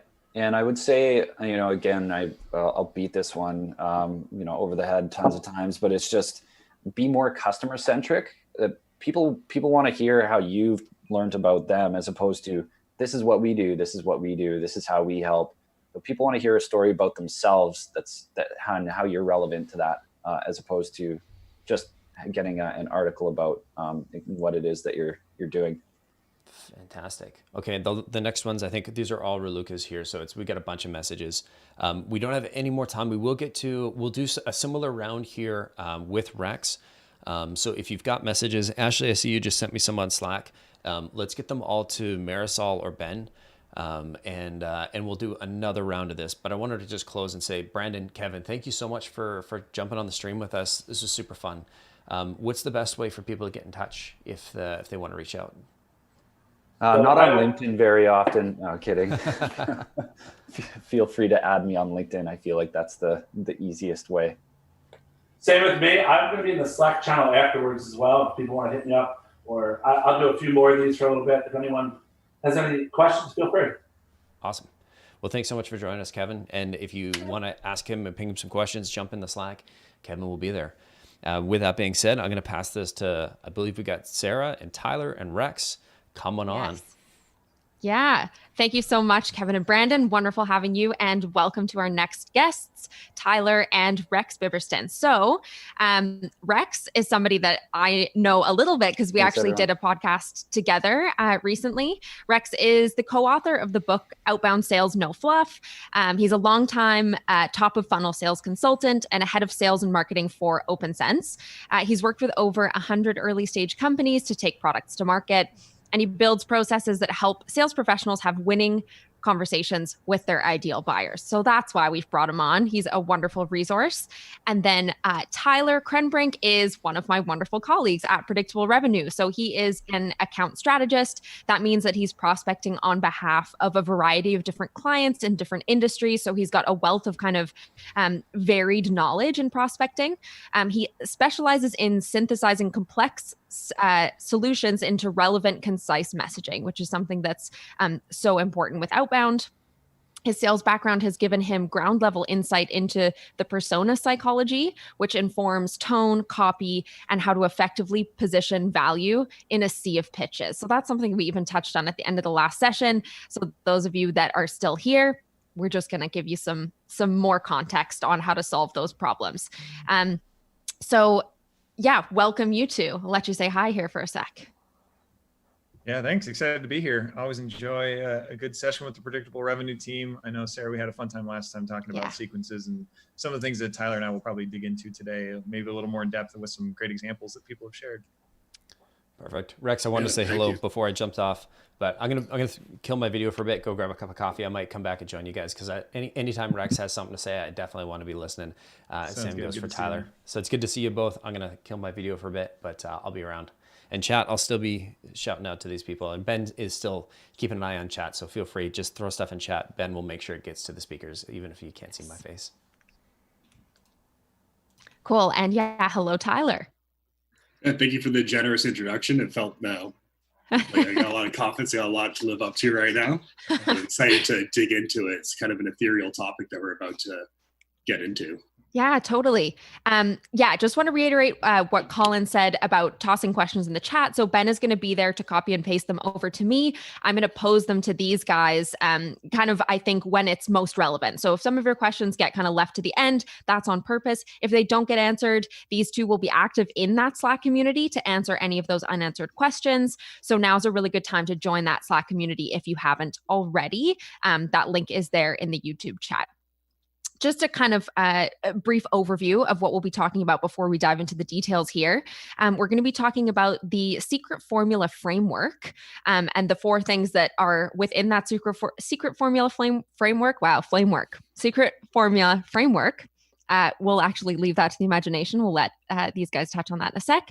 We'll talk about optimizing messaging and value props post-COVID market, being more human and connecting at a personal level, how outreach evolves throughout sequences and how to adapt to changes. And finally, building sequences with relevant messaging that cuts through the noise.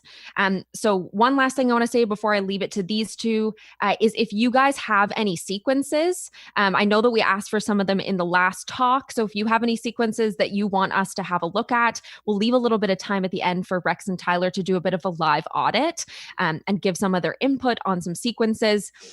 So if you guys want to send those over to Veronica at predictablerevenue.com, we'll make sure to screen share them, get them in front of these two experts, and they can dig into them at the end. But without further ado, I will leave it to Rex and Tyler. Cool. Yeah, I think one of the things that you mentioned at the very beginning, kind of the topic for the session, is the formula, right? There's a secret formula that's not so stinking secret if you think about it. When we share it with you, you'll recognize all the components of it.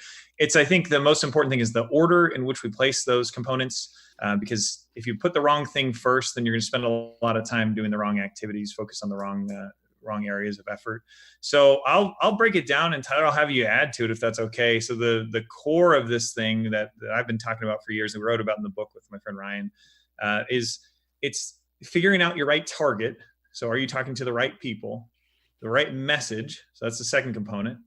So are you saying something relevant? Are you offering something of value, right? And then channel, are you talking in the right channel? You're trying to reach them somewhere that they expect to be reached, that they're okay being reached, that they're spending their time.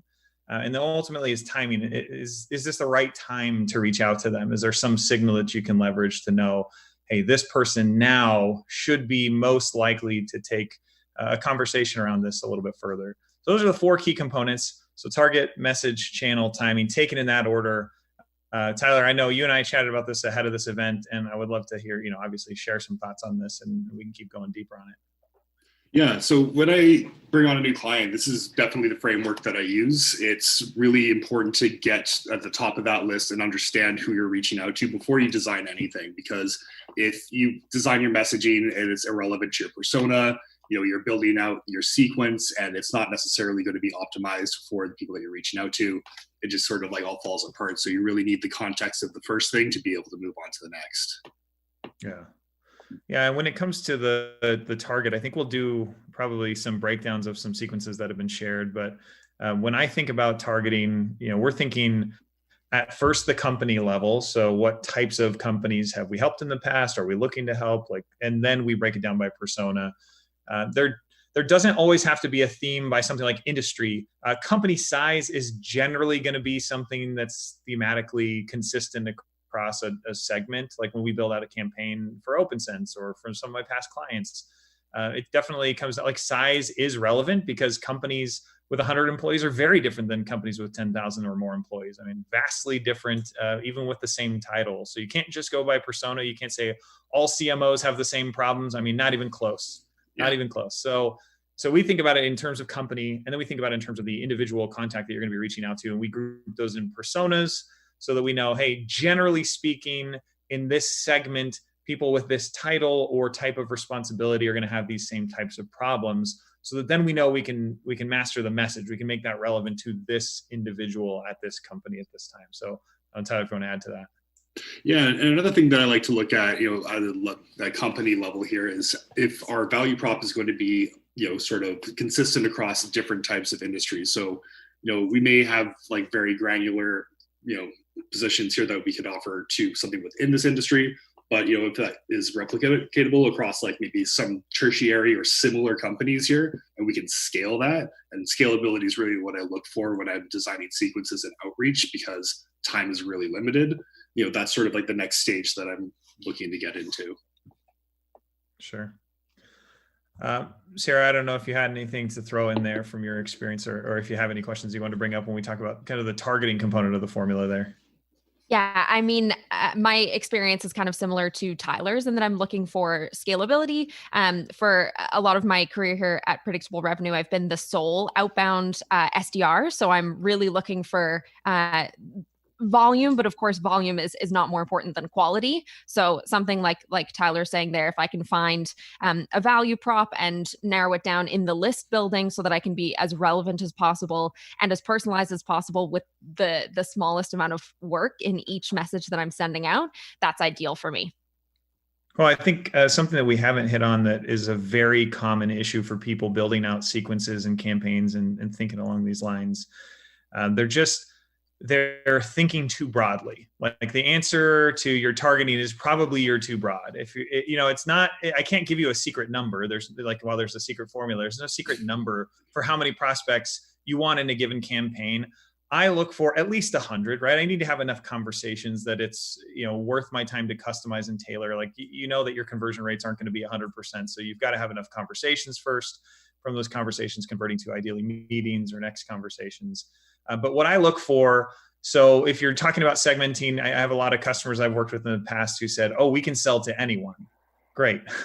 Don't start with that. That's terrible. While that might be true, and in fact, we heard on the previous session, a client, Predictable Revenues, who could sell custom software development to, nearly anyone for, nearly any problem and create a solution for them. That's way too incredibly broad. So what you're looking for is reference or anchor customers, customer stories, case studies that you can leverage.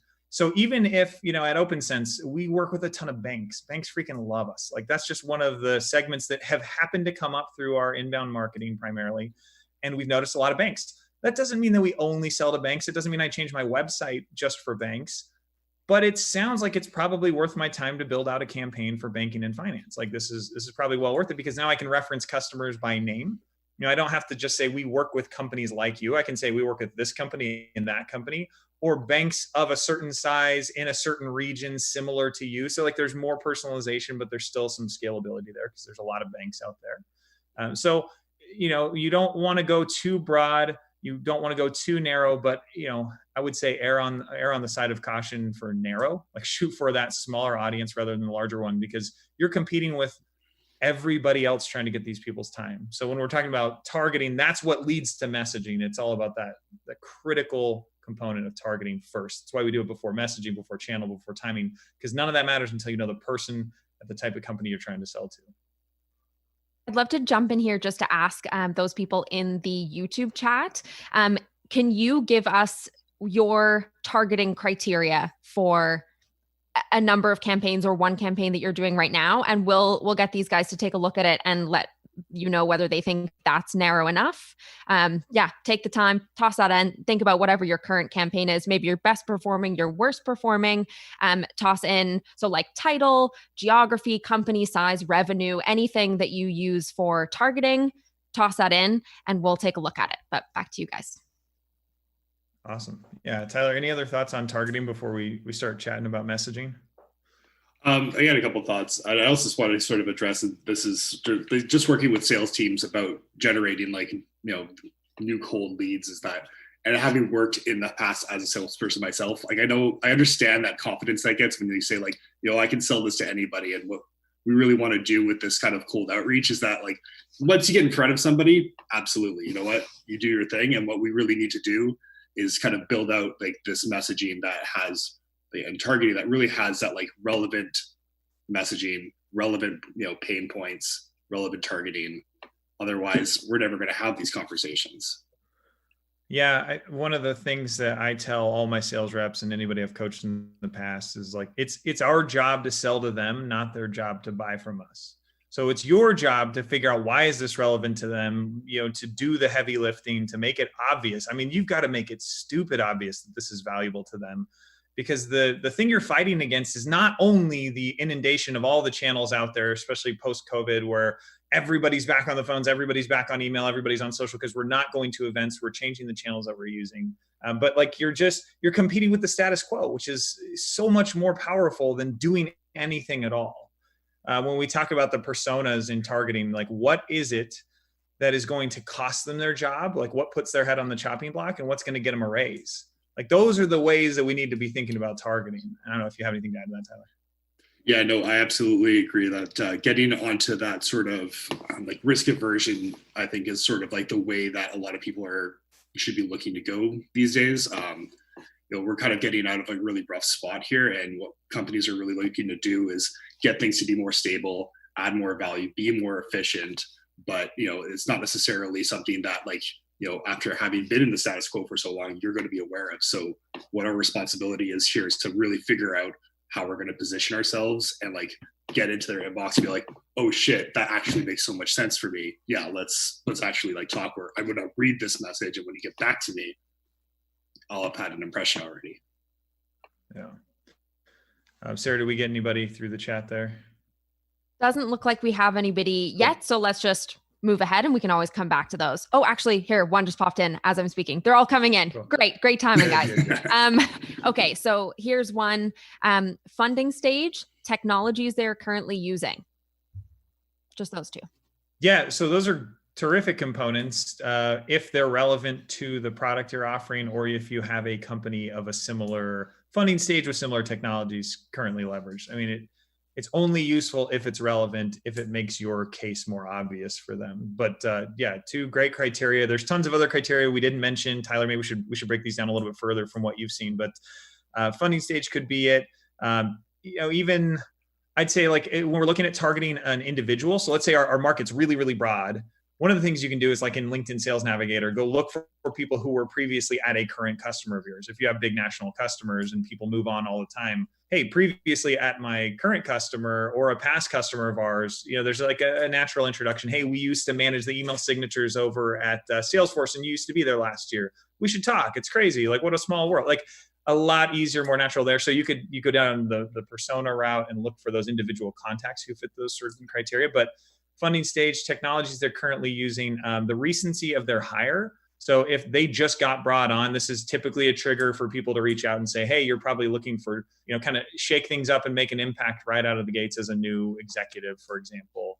That's kind of a common trigger. I don't know, Tyler, if you have any others you want to throw out there. Yeah, honestly, my hire date, I feel, is probably one of the biggest ones that you just touched on there. That's when people really want to make a change. And I would be conscious of, when we get into messaging here, I would be very, very conscious of the fact that those are triggers for everyone, right? That this is not unique to your company and now you're the only genius sales rep who ever thought of, or marketer who ever thought of crafting a message to someone who just got hired. Be aware how inundated they're going to be. So it's almost, if there's a trigger, there's even more need for you to stand out. But even though the value proposition might be more obvious, you're also competing with more value propositions simultaneously in those same channels. And there's definitely a component of timing in it. Like the better you understand the industry that you're reaching out to, some of them have better times that you want to reach out to. Obviously, some of them are just not going to reply to you. And really knowing when it is time to get in that kind of like warm spot where like either they're going to be feeling crunched soon and they know that, or they've just gotten past it, and kind of crafting your messaging around that, kind of like, again, within context of like your product or your outreach. Yeah. Awesome. Thanks, guys. So that was from Rahul. So funding stage and technologies is what you're currently looking for. And some additions that these guys thought you could include would be recent hires, or when somebody was hired, and then just timing for that market. Is there any kind of key time that you should or shouldn't reach out? We've got another one coming in here. So they're segmenting by location, UK, industry, management consulting, size, 50 to 200 employees. Function for titles is sales and business development. Seniority is excluding entry, training, and unpaid. So I guess everyone from manager and up, or even kind of SDR, or I guess that might be entry level, but it seems like pretty much every title, every seniority level, except for unpaid training or entry. What do you guys think? Yeah, I mean, location, I'm not from the UK, obviously, so I don't have as much to say about UK-based segmenting, but I think that there are going to be some significant differences in how you might message something to different parts of the UK. So just terminology that they use for business might be slightly different in different parts of the kingdom there. So I would say be a little bit cautious around that. It's kind of like Canada versus the US in terms of messaging, predictable revenue being largely based in Canada. You guys know that we just use different terminology sometimes. So it's important to be intelligent about that, be cautious about that. So that's first blush, I'm thinking UK, sure, but could you segment a little bit smaller and be like Ireland specific, for example, or something along those lines? But in general, I also see the difference between like entry being a question mark for me. If I were building a list for this company, I'd say, what do you mean by entry level? Training and unpaid seems like interns and things like that. But is a director of sales or a VP of sales, do they have the same worldview? Do they have the same challenges? It's not necessarily true. So I would be a little cautious. If it's true that there's generally one sales leader at a company of 50 employees who are in management consulting in the UK, great. Then you'd go after whatever title is relevant there, because there'd be the one person. But if you're finding there's multiple levels to that leadership, I would probably want to segment a little bit further, or at least start with, hey, if I can't get a VP, I'm going to get a director. I wouldn't try the VP and the director with the same messaging. I'd consider splitting those up. Tyler, any thoughts on that? Yeah, so I haven't had any experience doing outreach to individual contributors. I think that maybe there is a possibility when you get to smaller companies like this that individuals, have more say, but I just don't know if I would, have that in my initial outreach. Maybe like put that off to the side, see if that makes sense to reach out. But in terms of targeting by region here, if you're able to bring that up, it definitely, I find that at least in the US, where we're able to kind of get a bit more granular with how we're segmenting out like states or counties or whatever, it becomes really relevant. People like feeling like they're getting something that's local or something that's like very like relevant to their world. It just sort of creates that instant familiarity. It's almost like a cheat code to, get like +1 to your familiarity. And not only that, if you have like regional based customers that you're reaching out to in this segment, you can bring that up in your messaging. That's like actual like competition.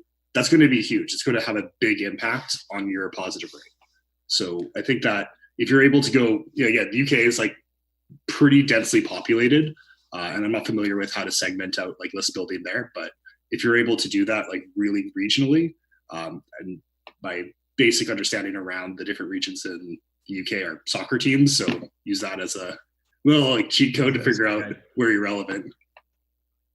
Yeah, an example of that in the US, just to double down on this idea before we move on, is that like if you are, so I'm in Sacramento, California, which is on the West Coast for those who don't know. And San Francisco is about 2 hours from here, and they call that the Bay Area. If you're a Bay Area company, you want to hear someone reference a Bay Area company. Like the Bay Area is this world in and of itself. So if you say, hey, we have customers like someone in the southeastern US, even if they're in my segment, I may not have heard of them, and I certainly wouldn't care as much as if they were in my segment and in my region. The region matters a lot there. It has a lot of impact. So I'd say for certain regions, depending on the business type, I mean, if you're a technology company, or if you're selling to technology companies in San Francisco proper or the area around it, you've got to reference a company in San Francisco proper or the area around it to really have the same impact. So totally agree. Nice. Interesting addition there. Yeah, I haven't thought about that. Okay, one last one here before we move on is from Paul Morgan. He says his targets are very niche. Hirers of non-destructive testing personnel. He says niche, but they're used in many industrial sectors. There are more than 80,000 in the US alone. So a super niche title, but one that exists in a lot of different companies in a lot of different industrial sectors. Do you think it's enough to go by just that title, since they are in these varied industries and varied companies? It doesn't even sound like it's a title. So that, I mean, my thought is when you say hirers, there is a hiring manager and there's an HR executive responsible for hiring. So the question, are you selling to HR at companies that have non-destructive testing personnel, or are you selling to the supervisor for the non-destructive testing department, wing, team? So there's kind of the question of who is that person that you want to sell to. Anytime you can get a very niche, I mean, and I imagine because of the nature of the description here, non-destructive testing personnel is a pretty darn specific phrase. I'd imagine the companies where that's recognized, you're going to do pretty well with just leveraging that. I don't know the market well enough to say, but if there's not a ton of competition out there, just knowing how to phrase it, just knowing that that's the term you need to use is already going to give you a leg up. So I don't know if there's more segmentation required there. I would say, again, if there's 80,000 in the US, yes, segment further and say like all companies that meet those criteria, and then split them into the industries or regions and say, hey, we know somebody near you, or we specifically know a company in your industry that meets these criteria as well, and reference those, because those are going to take a lot further.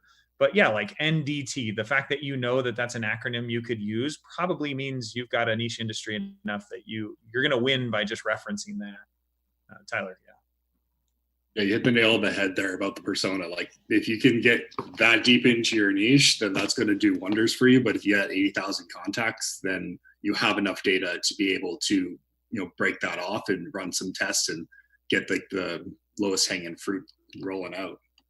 And I would be cautious of being a little over assumptive here. Like I'm excited when I see something like NDT because I think, oh, that's got to be industry, jargon. But it might be company jargon. So I'd just be a little careful of this. Like if you have non-destructive testing at a hospital versus at a construction site, again, not familiar with the actual service, but my sister works at a hospital. The language there is an entire language. Like everything is in hospital speak. If you work in, the corporate environment, it's totally different. So just to be very careful that you're not using an assumption, or you're not leveraging an assumption that the term your company uses as globally applicable is actually globally applicable, where it might be industry specific. Nice. So we just got a little clarification there from Paul that it is indeed the HR, CEO, NDT manager, HR, depending on company size. So you were right, Rex, in kind of who those titles are. Yeah, I imagine HR is a totally different argument than CEO. Like if you're trying to sell anything to HR, they just have totally different motivations and concerns, and like their head is on the chopping block in a totally different way. Somebody in HR reporting even up to the CEO versus the CEO reporting to the board, I mean, vastly different concerns. As well as like an NDT manager, I imagine there's all kinds of concerns that have nothing to do with what HR cares about. So those are totally separate campaigns. I wouldn't even try and lump those together. It sounds like there's a big enough market to very much separate those out. Awesome. Thanks, guys, for including those in the chat, adding them in to the conversation. And yeah, we'll let these guys continue on to the next topic. Cool. I think we've been hinting at it quite a bit, or like referencing it in passing here, like that messaging relies entirely on targeting. So if you get the right target, then you know that you can craft a message that's relevant to them. And in general, I mean, a principle we talked about in our book is that, like, nobody cares about your product. Literally no one. They care if you can solve a problem for them. And it's tough. So representing, a lot of companies in the past where they were very certain it was a very big problem, but it's because they developed the solution for it. Like, they think that that's the world's biggest problem to this persona. In reality, it very much might not be. So being very cautious about your assumptions there, but your message relates to the problem you can solve for the person at the company that you're targeting. So target comes first and then this message. And I think we should talk about messaging generally, and then maybe Tyler and I can break down how much messaging has had to adapt because of COVID and like current circumstances. And especially with the rise of automation, there's a ton of things that have had to change. But Tyler, your thoughts on kind of the general messaging principles at stake here based on what we've been talking about?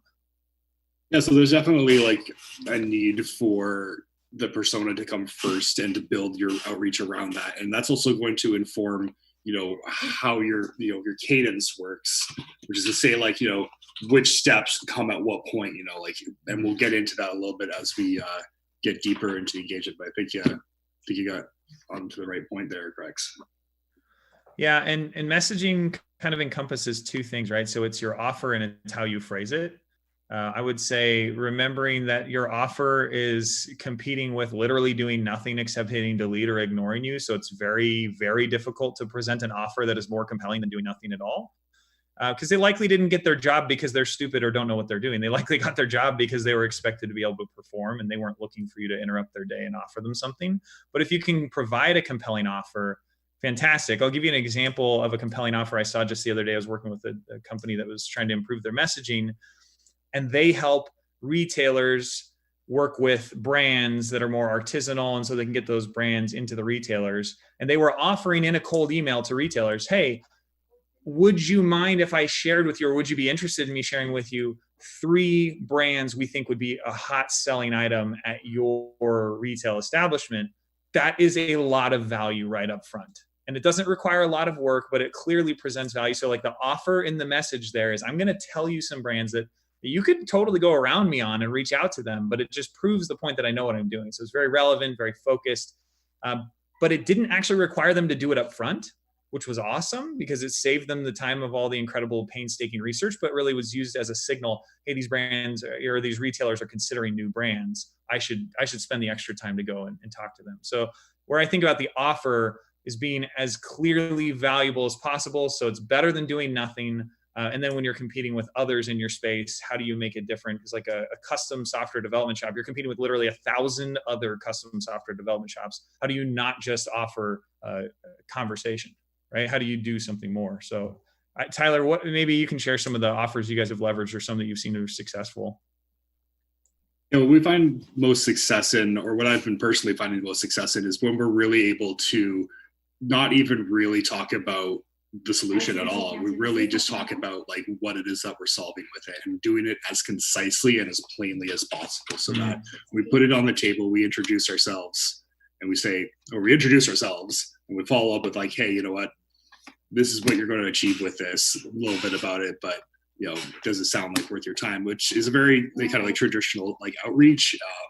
This is very much working in the industrial space where we're just showing very plainly like, this is something that you need to get done, and it's resonated really well because I think that it addresses very clearly what our persona's needs are at the time.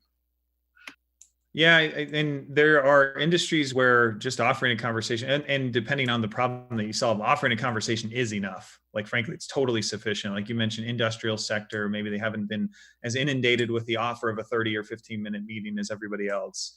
But just being cognizant of like what you sell as well, how much competition is out there, that's the barrier to entry to getting somebody to move. So I like, maybe they're not competing with a ton of people in that industrial segment, and they're worth a conversation because they don't know how to solve that problem or achieve that outcome. I think what you mentioned was outcomes focused, right? And not like, here's the solution in great painstaking detail, which as we get into some of the examples, I'm sure we'll see people explain way too much what their product is and way too much in depth about how they solve a problem. But it's simply, hey, here's the problem we address. Here's outcomes we're seeing. I'm sure you want to look at those outcomes. Like, we can talk through how we solve that. And And I think there's also like the hidden information, or the secret behind all of this is that if it's compelling enough, if the problem is real enough for them, they're going to go to your website. I can pretty much guarantee we drive a lot of traffic from outbound prospecting to websites because people think, hey, this is a big enough problem, but could they really solve it? And they go see those brands, those logos you're working with on your website, and they're like, okay, yeah, I'll take a meeting with this person. They don't do that in a silo or in a vacuum. Like, they're also looking at you from these different angles. So yeah, I think you're right on there, Tyler, with how you're messaging that in a real brief way and not focusing so much on the solution as you are on the outcomes of the solution. Let's get another little bit of chat participation here. How about you guys in the chat, throw us your value prop. If your value prop is not we do XYZ, but a rather we help so-and-sos do XYZ. Let's hear those kind of solution-based value props from you guys, or even if you have a product-based one, throw it in there and we'll see if we can help you maybe switch it over to a more solution-based value prop. And it sounds like these guys have some more examples too. So take a couple minutes to get those in there. And when they go over their examples, we'll look at yours as well.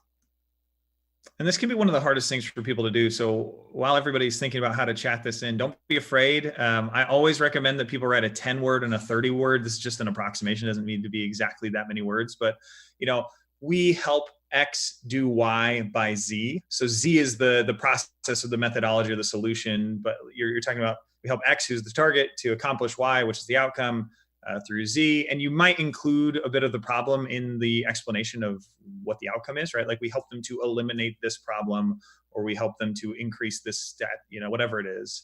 But the short version is, how do you pitch that when you have like 5 seconds? And then the long version that I always prefer hearing about as well is like, what if they say, okay, tell me more, right? Or like, what do you mean by that? And then you break down a little bit more of the solution. But again, 30 words is not very much language. Like, that is not a lot to communicate.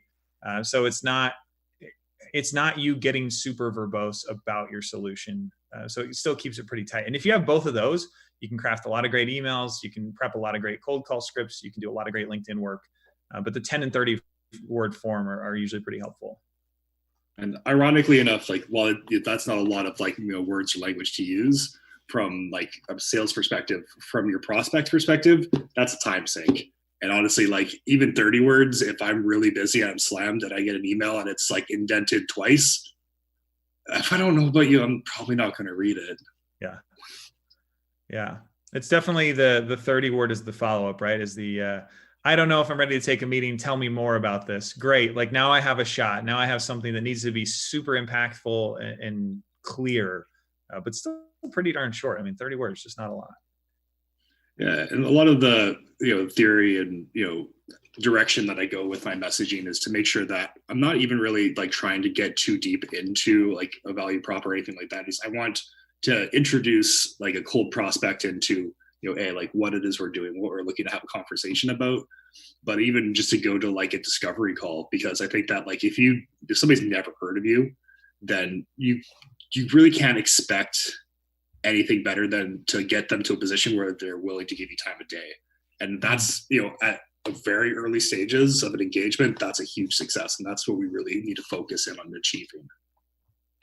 Awesome. We have a couple of value props coming in here. So let's fire those ones off. I'm going to go with Rena first, because I know that we missed you on the last question. So this is the value prop. We help optometrists get more patients by building a powerful online presence for your practice. I love it. I love that it's specific to optometrists, right? There's a difference between ophthalmologists and optometrists. So I feel like it resonates with me if I'm an optometrist. Getting more patients, common problem, right? Common challenge. You're competing in a crowded market in a region. You definitely want to get more patients. Building a powerful online presence for your practice. A little vague, and my only concern as an optometrist is, oh my gosh, are they going to pitch me another website rebuild? I like the presence. I think the presence is probably key there. And I would assume, and maybe Rena, you can give us some information on this, but I would assume that you're doing something with social media, advertising, or some other way of distributing information about the company, or rather that optometry location online. So I'm assuming it's more than a website rebuild, because the risk you run here is that you've made a very cool value proposition, and the solution that you create for them is just redoing their website, which frankly would be kind of a bit of a letdown from this very promising value proposition. Awesome. Yeah. So Rena, give us a little more context. And while you're doing that, we've got one from Katie Lawrence. We help HR create brand ambassadors. Sorry, I'll start that again. We help HR create brand ambassadors of exiting employees by putting a better outplacement program in place, preserving Glassdoor scores during layoffs. Interesting. Tyler, you That want is to take this one? interesting. I've got some thoughts. I think this is something that I would have to like actually like read and take a look at. I feel like you've got a very thick statement here, but there's a bit of a challenge with readability. Yeah. I think that maybe we could even just choose maybe like one specific, value proper, how we're achieving our goals here. It sounds like we got a couple of different things here. I'd even just like really focus on like reducing it to like creating brand ambassadors through optimizing Glassdoor reviews, and then kind of get into more details in a bit. It sounds like the help HR create brand ambassadors, but also help HR preserve Glassdoor scores. Those are like the same piece. Those are the we help X do Y. Those are both Y. So maybe that's a case where you segment and you figure out like what one of those things is more important to the person that you reach out to. And then you do like, or even you A/B test these two, because it seems like, yeah, I think that part of how it's such a dense statement is because we've got two Ys. Yeah, and there's something in the middle there that I think actually might be the service. So by putting a better outplacement program in place, one is outplacement, the term that they use. I'm unfamiliar with it, not having been in HR. I'm assuming it's an industry term, or rather it's like a role specific term. So outplacement. It does sound a little odd. So outplacement, I would just double check on that. I would consider even restructuring this to, we put in place impactful, empowering, exciting outplacement programs that turn exiting employees into brand ambassadors. I don't think you have to say HR. I don't think HR cares about creating brand ambassadors. I think they care about the program you can put in place that has a positive outcome. So flipping that on its head, even though I said, we help X do Y by Z, I think, you should reconsider HR as the thing that you need to reference here and say, like, we put in place, exciting outplacement programs that turn exiting employees into brand ambassadors. The Glassdoor thing is another pain point that I would definitely hit on. I would say, we help HR maintain incredible Glassdoor reviews by making their exiting employees enthusiastic about their next steps, or something like you can do something different there. This was probably 2 or 3 value propositions kind of crammed into one. Awesome. And we've got another one here from Rahul. So we help B2B. Oh, hold on. It scrolled up. Okay. We help B2B find the winning behavior of their top sales rep and distribute it as suggestions to the team by adding a layer of intelligence on top of sales engagement. I heard a lot of terms I'm familiar with. And I'll tell you, I've been in sales and sales tech my entire career. I don't know what you do, Rahul. Like I couldn't tell you from that what that means. So I would say it's a little bit vague in terms of, first of all, the problem you're solving. If it's finding winning behavior, if it's distributing, best practices, and you don't say best practices here, and then like intelligence on top of sales engagement, it becomes difficult for me to decipher what it is you're proposing to do.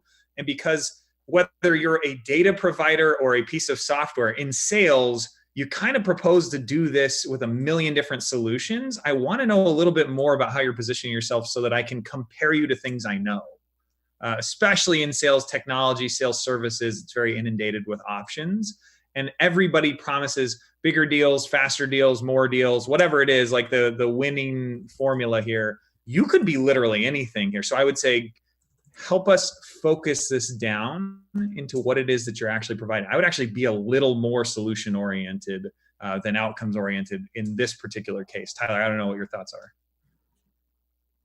Yeah, and again, I'm rereading this here, and I'm trying to figure out how maybe like we would change it a bit.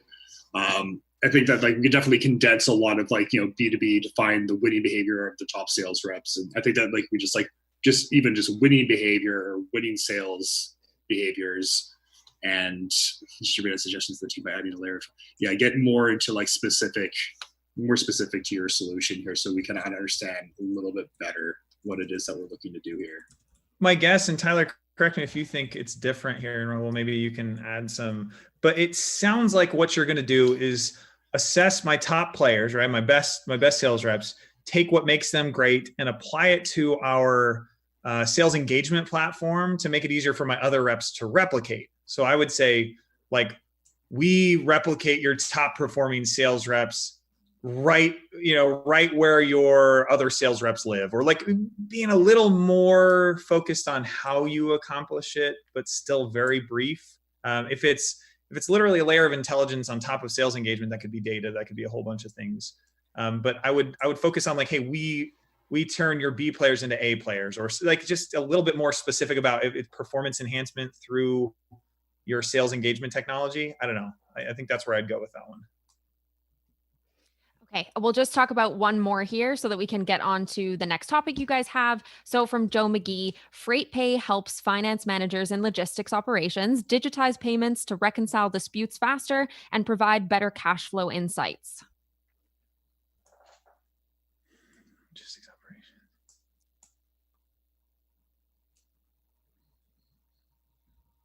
Yeah, I think that when we say we help X do Y by Z, the X is too broad, or sorry, too detailed here.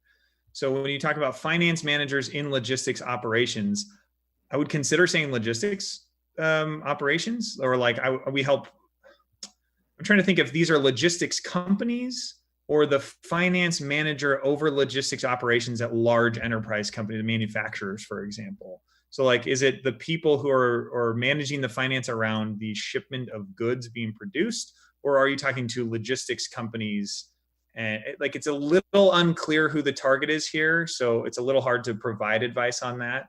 And then two outcomes are a little confusing. I would maybe go for a broader outcome in the short version and consider making a long version that breaks down the outcomes. So like, digitize payments to reconcile disputes faster and provide better cash flow insights.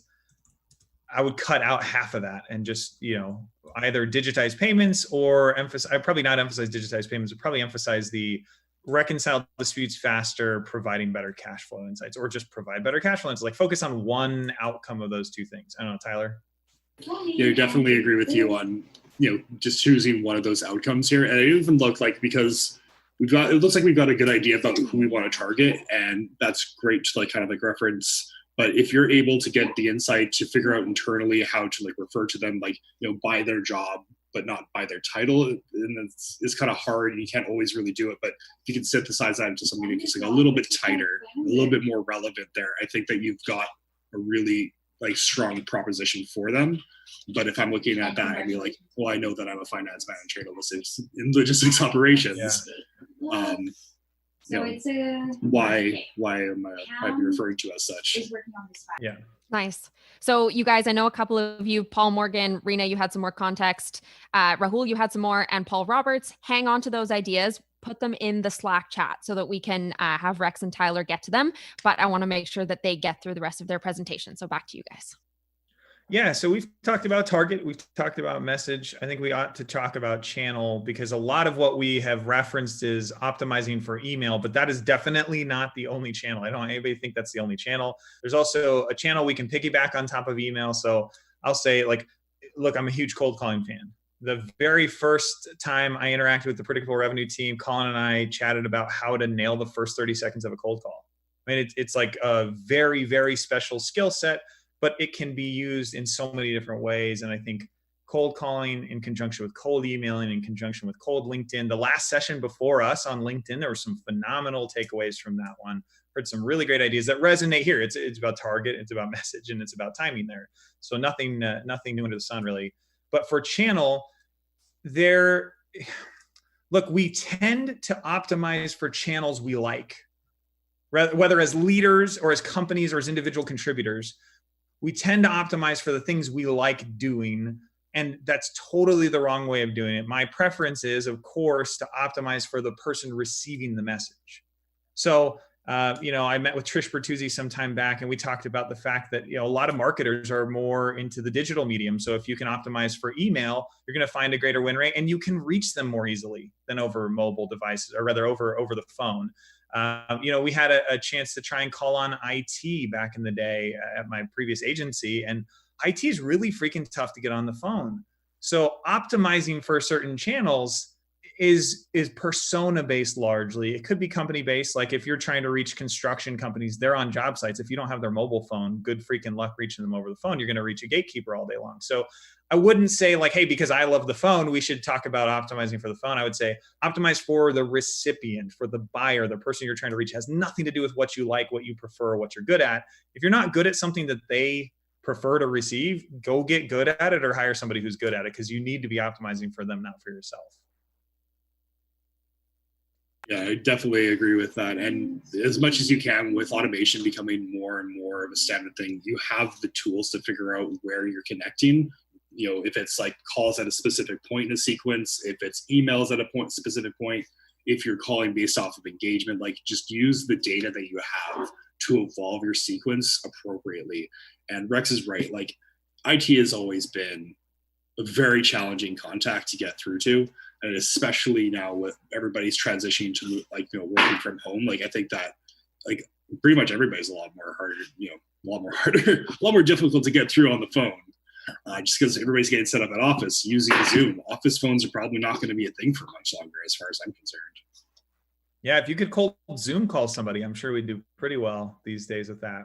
But I totally. Are you listening, Zoom? There's an idea for a new product for you. Cold Zoom calling. Make people hate picking up their Zoom. I think that the channels here are many. It can be tempting to assume you know something too. So, I mean, Tyler, you probably test just as much as I do. We're not going to assume we know something about a certain persona or a company type before we figure it out. I mean, we owe it to ourselves to go try it. So try a lot of calls, try a lot of emails, try a lot of LinkedIn, and see what the data is telling you, because your assumptions are probably wrong. By and large, we're just not very good at guessing human behavior if we've never been in that role before. So go figure it out, try and reach people over those different channels. And then I was going to mention piggybacking on multiple channels. So we heard in the previous session talking about on LinkedIn, you can do voicemail drops, as it were, like leave a voice message or send a video over LinkedIn. One of the coolest things I ever saw, Ryan Reiser, my former co-founder, he used to connect with people on LinkedIn and then immediately send them a video, or in the connection request, it was just a link to a video where he was actually introducing himself to this person specifically. Like he would do one-off videos. I've seen video leveraged really well when you know that a channel works, but you're not getting a response. So what I mean by that is you send an email and it doesn't bounce and they open multiple times. Hey, they use email. They're in that channel, but we just didn't say anything compelling enough to get them to take action. Why don't I shoot them a video? Versus trying to use video at the very beginning on every single one of your cold emails. I mean, that's just incredibly tedious. You'll never reach the number or the volume that you need to. So kind of combining these channels, it doesn't have to be one and done and try it and test it and figure it out and then never try anything else again. You can combine some of these. And then my final advice would be in multi-touch sequences. So Tyler, you can probably speak a lot to this. Leave a voicemail that references an email, right? Like, hey, I'm going to send you an email. Look out for it from Tyler at Predictable Revenue, right? Like you can use these things to point to each other in whatever channel they prefer. You're still getting the bang for your buck in that attempt by referencing those other channels. Yeah, absolutely. Or even just like giving a call based off of your conversation. Like you say you've been like engaged with somebody on like LinkedIn for a while, and you just like decided to throw in a call into your like email sequence or your whatever sequence, and you're like, hey, we've been chatting on LinkedIn for a little bit here. Thought I'd give you a call. You sounded pretty interested. One thing I'd also like to keep in mind here, and it's because there's so many variables in the different types of way you can reach out now and how they're all going to interact with each other. Say you have like a blended email phone outreach, and you aren't connecting by phone, and you decide that, all right, let's not do this anymore. Take a look at your email open rates, because even though you're getting response through your email, if you remove something in that environment, it changes everything. And you might actually find that even though you're not talking to anybody on the phone, getting those voicemails or getting those messages is going to push them to the inbox and get you better results from this channel. So while you may want to, depending on the investment, step back a little bit, you don't necessarily want to just ignore that could be a real changing factor in the rest of your sequence. Yeah, I mean, I give the example of a construction company and you're only going to reach an administrative assistant or a gatekeeper, right? Sometimes those people have incredible power and they can say, hey, look for an email from Sarah. She just sent it over to you. Like they're not going to pass through, the call, but they will reference like, oh yeah, this person keeps calling. They said they sent you something. Like you're more likely to get that response over email than you would have from that phone call, even if you never hit them on that channel, if you didn't reach them on that channel. But because you included that step, because you learned from the admin, or you, I don't know, won a little bit of favor with them by being friendly and surprising them with a joke at the end of a cold call. I've seen people do that. Like you can win. You don't want to drop out every channel just because you saw that one was working best. I think it still makes sense. So Tyler, great point on that. And a quick tidbit personally about dealing with gatekeepers. So I'd rather get a gatekeeper than like a voicemail or a nothing, because yeah, like this is an opportunity for you to engage with the company. If you can ask them relevant questions, if it's like, they're often like pretty engaged with the company there. And if you can get anything from them and just sort of like they'll pass along that warmth into the company, you'll earn yourself a lot of favors. So and this is like for people like, this is for like the SDRs out there. Like don't treat gatekeepers like an obstacle. They can be your best friend. Yeah. Yeah. I think, so if I were selling to Sarah and I reached Tyler, like Tyler, I might ask you, like, can I get through to Sarah? And if you didn't transfer me along, I could still learn like, oh, she's out of the office or she's traveling or she's in a meeting. And if we had a brief but good interaction, I'd actually email Sarah and say, hey, I just spoke with Tyler. He was a peach, like super helpful. You didn't patch me through because you were in a call, but value proposition, right? Like, but I was calling about this. And there's something personal about remembering their name. I literally had, for a long time in several of my companies, I've had a field in CRM called admin or gatekeeper name that we would reference all the time. Like, oh my gosh, I spoke to Susan. She was great. Or Jim, he was awesome. And like just knowing their names means that you gave a crap one step above the average sales rep. And that puts you to that next level of messaging. And in any channel, you're going to have an advantage. Cool. Amazing. That's a great tip. There are a couple of topics that we haven't dived into as deeply as the others. So I want to put it to the chat for the last few minutes here. The three that I think are remaining that we could really dive into would be the being more human and connecting at a personal level, how outreach evolves throughout sequences and how to adapt to changes, or building sequences with relevant messaging that cuts through the noise. So taking all that into consideration, what one of those do you guys want to hear about most? Because we probably only have time to tackle that one more.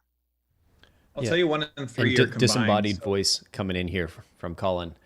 We've got Josh is going to be jumping in 5 minutes. It doesn't mean we have to stop. It just wanted to, he's going to be coming in shortly. I just wanted to bring him into the conversation. We can have a nice transition that way.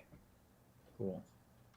I'll just mention while we're kind of waiting to hear from the audience here, the ability to be human, recognize the reality of the environment we're all in, and not just call up business scenarios, but like personal human scenarios, is also going to help you to stand out, right? And be more relevant and make people care about you as an individual. It's very hard as a disembodied voice that Colin was, a disembodied voice on the phone or over email. There is no personal connection there. So the more that you can recognize, hey, those are people on the other side receiving as well as us, trying to reach out to them. Huge advantage there. And there's a lot of things you can do. Quick tip, don't mention COVID. Like, please, you can mention challenges, but like, Tyler, I'm sure you have some passion around this. You're also going to get blocked by Gmail and other recipients. That's a huge trigger right now. I've got some opinions about COVID-related messaging. I honestly, the first car commercial I saw about, uncertain times, just set me off the rails. I'm like, all right, it's time to change everything. And this was probably back in May. I was going to say it had to be May, man. Yeah, there's been way too much of it. So at this point, yeah, it's really just been about like, everybody understands what's going on right now. And I think that like moving to something that doesn't reference it and give people maybe even like a sense of normalcy for a little while, I found like good success with, because people go to work, if they're really engaged with what they're doing and you're talking about like problems that they're having and you're connecting with it, that could be a really good way to just like have that human element. And in the previous segment there are definitely channels that are more appropriate that you can do that over and scale out for. So like LinkedIn's really good. There's a lot of social selling relevance on LinkedIn. Phone calls, obviously, like whenever you get somebody on the phone, like you have a moment to be human. Emails a little bit more challenging, just because I like to use email for scalability, but you put it maybe a little bit deeper into the messaging there. If we get into like how to construct outreach, then maybe we'll dive into that a little bit more. Yeah, Sarah, did we hear the word from the audience here? Doesn't look like it, not quite yet. So how about you guys pick?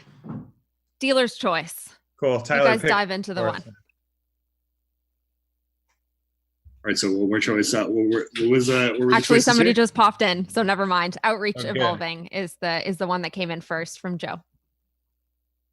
So how does outreach evolve? Sorry, remind me the framework for it. Yeah, it was how does outreach evolve throughout the sequence? So how do you adapt to changes? I'm not sure exactly what the context is there, if it's kind of like around the messaging. So how do you change up the messaging as you kind of build that story throughout the sequence? Or how does your like tone and stuff that Tyler has good knowledge on? Yeah, take it from there. Yeah, Tyler, I know you've got a bunch of stuff on how you adapt sequences over time or how you address which steps to put where. So I'll let you start with that. Yeah, so I mean, what I really like to do is segment out. And I'm a big rule of threes guy. Is that I want to start off obviously with like introduction messages, maybe like one or two where you just start off your outreach, just letting them know you exist and doing that like, we solve X by Y, producing Z. Just like very briefly, asking for like a very straightforward like call to action, like are you the best person to talk about this, or do you want to have a conversation or whatever. Then we kind of dive into I have notes here, and then we get into like some of our context messaging where we give like very concise messaging, building relevance for the outreach with the CTA to get on the call, like more specifically here. Yeah, I think there's always the temptation to go for the throat, as I say, which sounds like a very violent description, but like that's how it is. Like sales reps are often enticed by the allure of I sent 10 emails and I got 2 meetings, so I should just always go for the meeting, as if that was the only way that humans interacted, was like yes or no to a meeting. But like there's a ton of calls to action, right? Like Tyler, you were mentioning different ways to introduce yourself, to get them to respond to something if they're the right person. I mean, that's kind of like the classic predictable revenue from the book way back in the day. It was like, hey, are you the person who handles this, right? Like that's totally fair. That's a perfectly reasonable question. I think there's a little bit more of an assumption now that because data is so available that you should know that. You should be doing the work yourself to figure that out. But yeah, a little predictable revenue classic there. That's great. It's an oldie but a goodie. Yeah.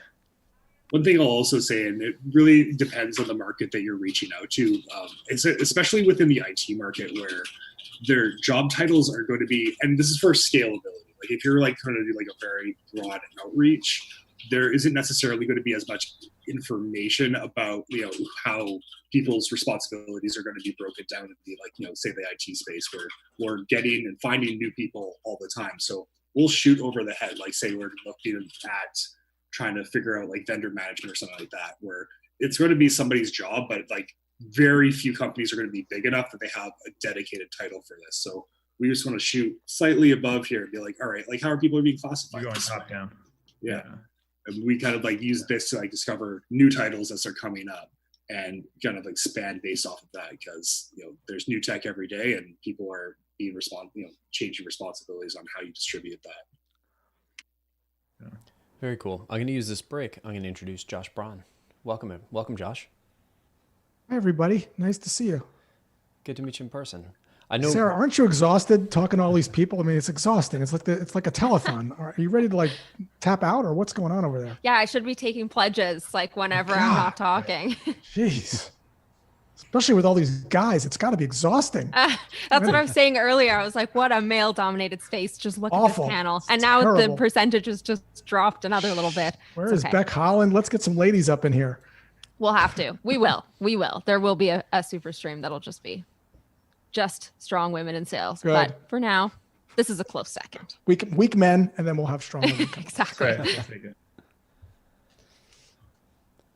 Perfect. Sarah, I know we're blending things, and this is our first time doing like a super stream like this. We've got a couple of heavy hitters here. Why don't I bow out and improve the ratio a little bit? I'll let you sort of wrap with Rex and lead in with Josh, and I'll jump in a little bit here.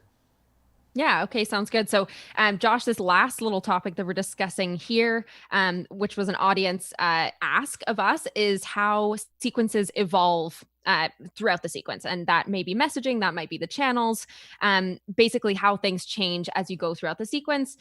We've heard a bit from Rex and Tyler on that idea. So maybe you can give your 2 cents on how you think things should change throughout a sequence. Yeah, I think you should stop sending sequences first. Because what I'm seeing oftentimes when I talk to salespeople is they're prematurely sending sequences. Let me tell you a little bit about what I mean by that. Everybody that you reach out to is getting the job done that you solve already today. And so your value proposition isn't going to really resonate because they're going to look at it and think, well, I'm already doing that. Let me give you an example. I like to wash my car on the weekends. I buy some supplies from a place called Adams Polishes. So I must be on their mailing list. And about 3 months ago, I got an email from them, and it was literally a sentence. And the sentence said, Josh, what are you doing to ensure your car wash mitt doesn't scratch your car? Now I have a bucket. I didn't know what they were talking about. It turns out that when you wash your car with a normal bucket, dirt can get on the sponge and scratch your car. And if you're someone like me who meticulously takes care of their car, that's a $600 problem, not to mention the value of the car depreciates when you sell it because they run a paint checker over it. They shined a light on a problem that I didn't know, and all of a sudden I started to think differently about my current solution. And I ended up buying the bucket. What I'm seeing a lot of times, and I review hundreds of emails a week, is that people fail to understand that people are getting the job done today. And what is it that you're offering that's different than what they're using that can hurt them? So it's not about showing and asking about a problem. It's about finding a problem or a way to do something better. And so you have to kind of step back a little bit and go through what I call the Mad Lib form, based on a process developed by Clay Christensen called Jobs to be Done. So let me just take you through it. It's 3 or 4 steps just to get you thinking about it. And on LinkedIn, I do this on a daily. I'll pick a company, people will send me an email, and we'll kind of go through this process because it's really the foundation for all the messaging. When you don't do this, you end up sounding like another white circle in a sea of white circles. You start to sound like we do this, we optimize this, we help supply chains do this. Well, guess what? They're already doing that job. So here's the sort of Mad Lib process. We have a person. Let's say that's me. And that person has a job to get done. And the job that I want to get done is I want to run a marathon. So we have a person, a specific person that you're going to pull up on LinkedIn with a job to be done. The job is never going to change. I'm always going to want to do a marathon. How I'm getting the job done is always going to change. So what's the current way? That's part 3. A person with a job to be done, a current way. Well, currently I'm running in sneakers and I have a training plan and I'm running about 20 to 25 miles a week. What's the better way? What don't I know? Well, what I don't know is if I'm running in sneakers that are made for pronated feet, I can get injured on long distance runs, taking me out of the race, sidelining me, getting me runner's knee and possibly shin splints. So that's the insight. The insight is, what is it that I don't know that can hurt me? Running in sneakers that are not made for pronated feet. What's better? A insole specifically made for runners with overpronation so that they reduce their risk of injury. Now we can actually write an email doing to ensure that you don't get injured on long distance runs due to overpronation. That's going to get me to think differently about how I'm getting the job done today. And then simply in the next sentence, we're going to write other runners that are 50 years of age are using our insoles to stay in alignment to ensure they're not getting sidelined. You want to know how they're doing it? Like, that's the email. It looks like a text on purpose because emails that look 3 or 4 paragraphs long, like everyone's sending, is not how people are consuming information anymore. I mean, look at TikTok. I know Sarah's probably on TikTok, but Tyler, I think I saw you on there when I was scrolling. No, was that not you? But then it's short. Like I was on there last night, and text messages and Facebook messages are like this. They're like 2 or 3 sentences. And when you write these emails that are pretty crispy, and I could read some of them to you, that are really based on a problem that people didn't know they had, people just respond real quick because it looks like a text. I mean, I'll share one. I'll just pull one up on my screen that I did yesterday for a company called Lean Data, to make just what's the problem? Well, imagine you are a marketer. And when you're a marketer, you're sending a bunch of leads over to salespeople. Well, what's the problem that happens? Well, salespeople just ignore all the leads because they think they suck. And salespeople don't action them. And therefore, marketing's spending all this money and they take too long to get to them. And these leads go to competitors, lose a bunch of money. So I'm going to pull up a person. This is what I did. Pull up a woman. Her name is Amanda. She is director of demand gen. And what I did is I went on the Lean Data website and I looked at a customer success story, because you can't make up the language, only the customers can. So if I know nothing about the job, I'm going to go on to the website and I looked at a customer success story of a similar person that does demand gen. This is exactly what she said. Before Lean Data, we needed a developer to write code in order to route leads to reps. It took 32 minutes to action leads upon first contact. And then she said, after Lean Data, the leads are deduped, routed to the right SDR, and sequenced in 3.5 minutes. So we have a clear understanding of what's going on now and what changes for the better after using Lean Data. Then I went to her profile, looked at her about section, noticed that she's actually an amateur wine connoisseur. She's had that in her about page. And I wrote a 3-sentence email. Here's what it sounds like. Amanda, unlike being an amateur wine connoisseur, SDRs can't smell the buttery aroma of a good inbound lead. Bombs using our tech to enable SDRs to sniff them out. Deduping and routing leads into sequences, 3.5 minutes without a developer. No more lost leads. Thought you'd be interested too. Like, see how crispy that is? That's not about a sequence. That's about really understanding your audience. And so I would ask people to backpedal, because this technology makes it really easy to get addicted to speed and send stuff out, and you're really damaging yourself. So that would be my answer, is to stop sending sequences. So that pulls us back almost to the very beginning of the talk, guys, Rex and Tyler, about going back to those 4 pillars, starting off with the targeting, then the messaging, then the channel, and the sequence is kind of the final step. So yeah, wonderful. You kind of put a bow on it for us there, Josh. It's exactly what we talked about throughout this last session. So yeah, I guess this is a great segue point. Thank you so much, Rex and Tyler, for coming on and talking to us about sequences. Thank you so much to all of you who asked those questions in the chat. It's really wonderful for us to have that engagement from you. And a reminder that these two will be in that Slack community to answer any of those questions that went unanswered, because I know you guys had some more of those value props. You had some more targeting and some of those things that these two experts can take a look at. Thank you, guys. Thanks, guys. Good to see you, Josh. And if you don't see Rex and Tyler in Slack on TikTok, if you guys just keep scrolling, dun, dun, dun, I'll be on later. So big jobs to be done theory guy myself. So looking forward to hearing a little bit more about that. Thanks for your time, everybody. Yeah. Thanks, Tyler. Thanks, Rex. Yeah, we built a whole, I would say, Kenny, I know our chief product officer, Kenny, was obsessed with jobs to be done. I mean, being a product guy himself. And I think Anthony Allwick's book was the one he talked about most frequently.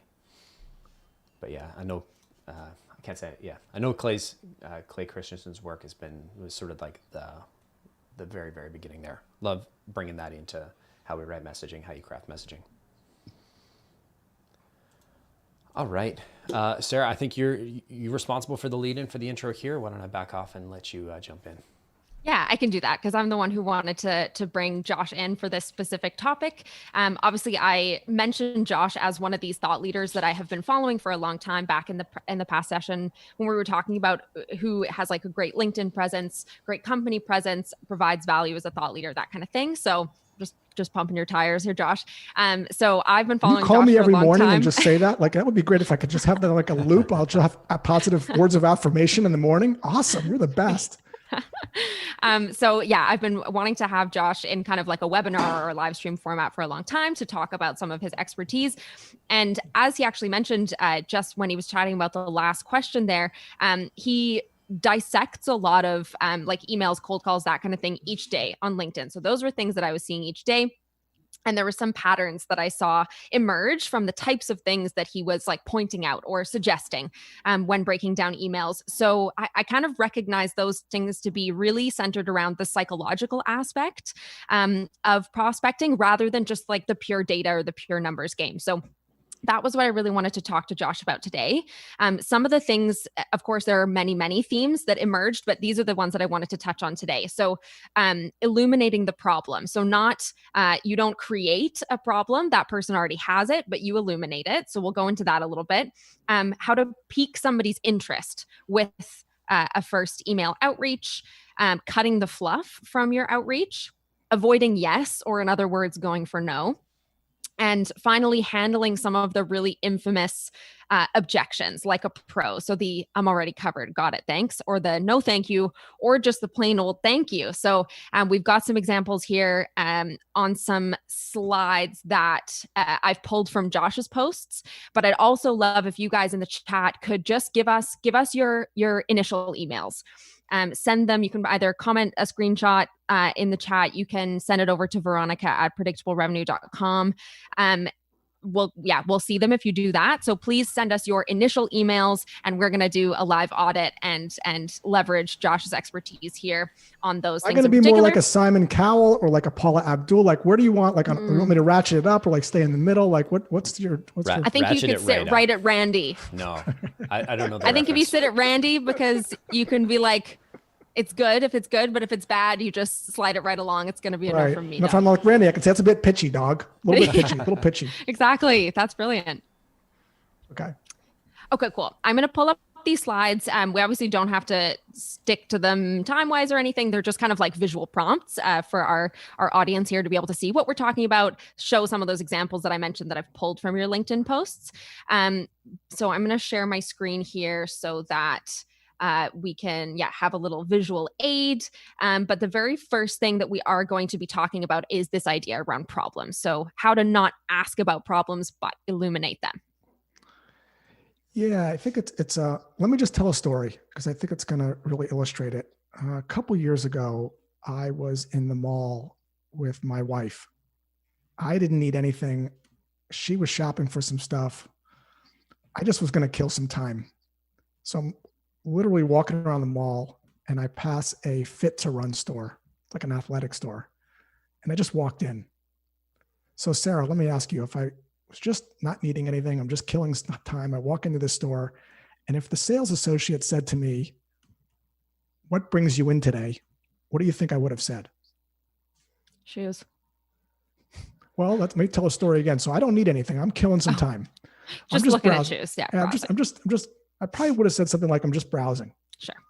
Like whenever you walk into a store, it's like, "I'm good." Mm-hmm. If she would have said, "Do you have any problems?" what do you think I would have said? No, I'm good. She didn't say any of those things. Instead, she looked down at my sneakers. She said, "Are you a runner?" I said, "Yes." She said, "What distance?" I said, "Well, I'm training for a marathon." And then she said, "Have you ever had a running gait test?" And I said, "What's that?" And then moments later, and I can share a picture of this, I'm on a treadmill in the store.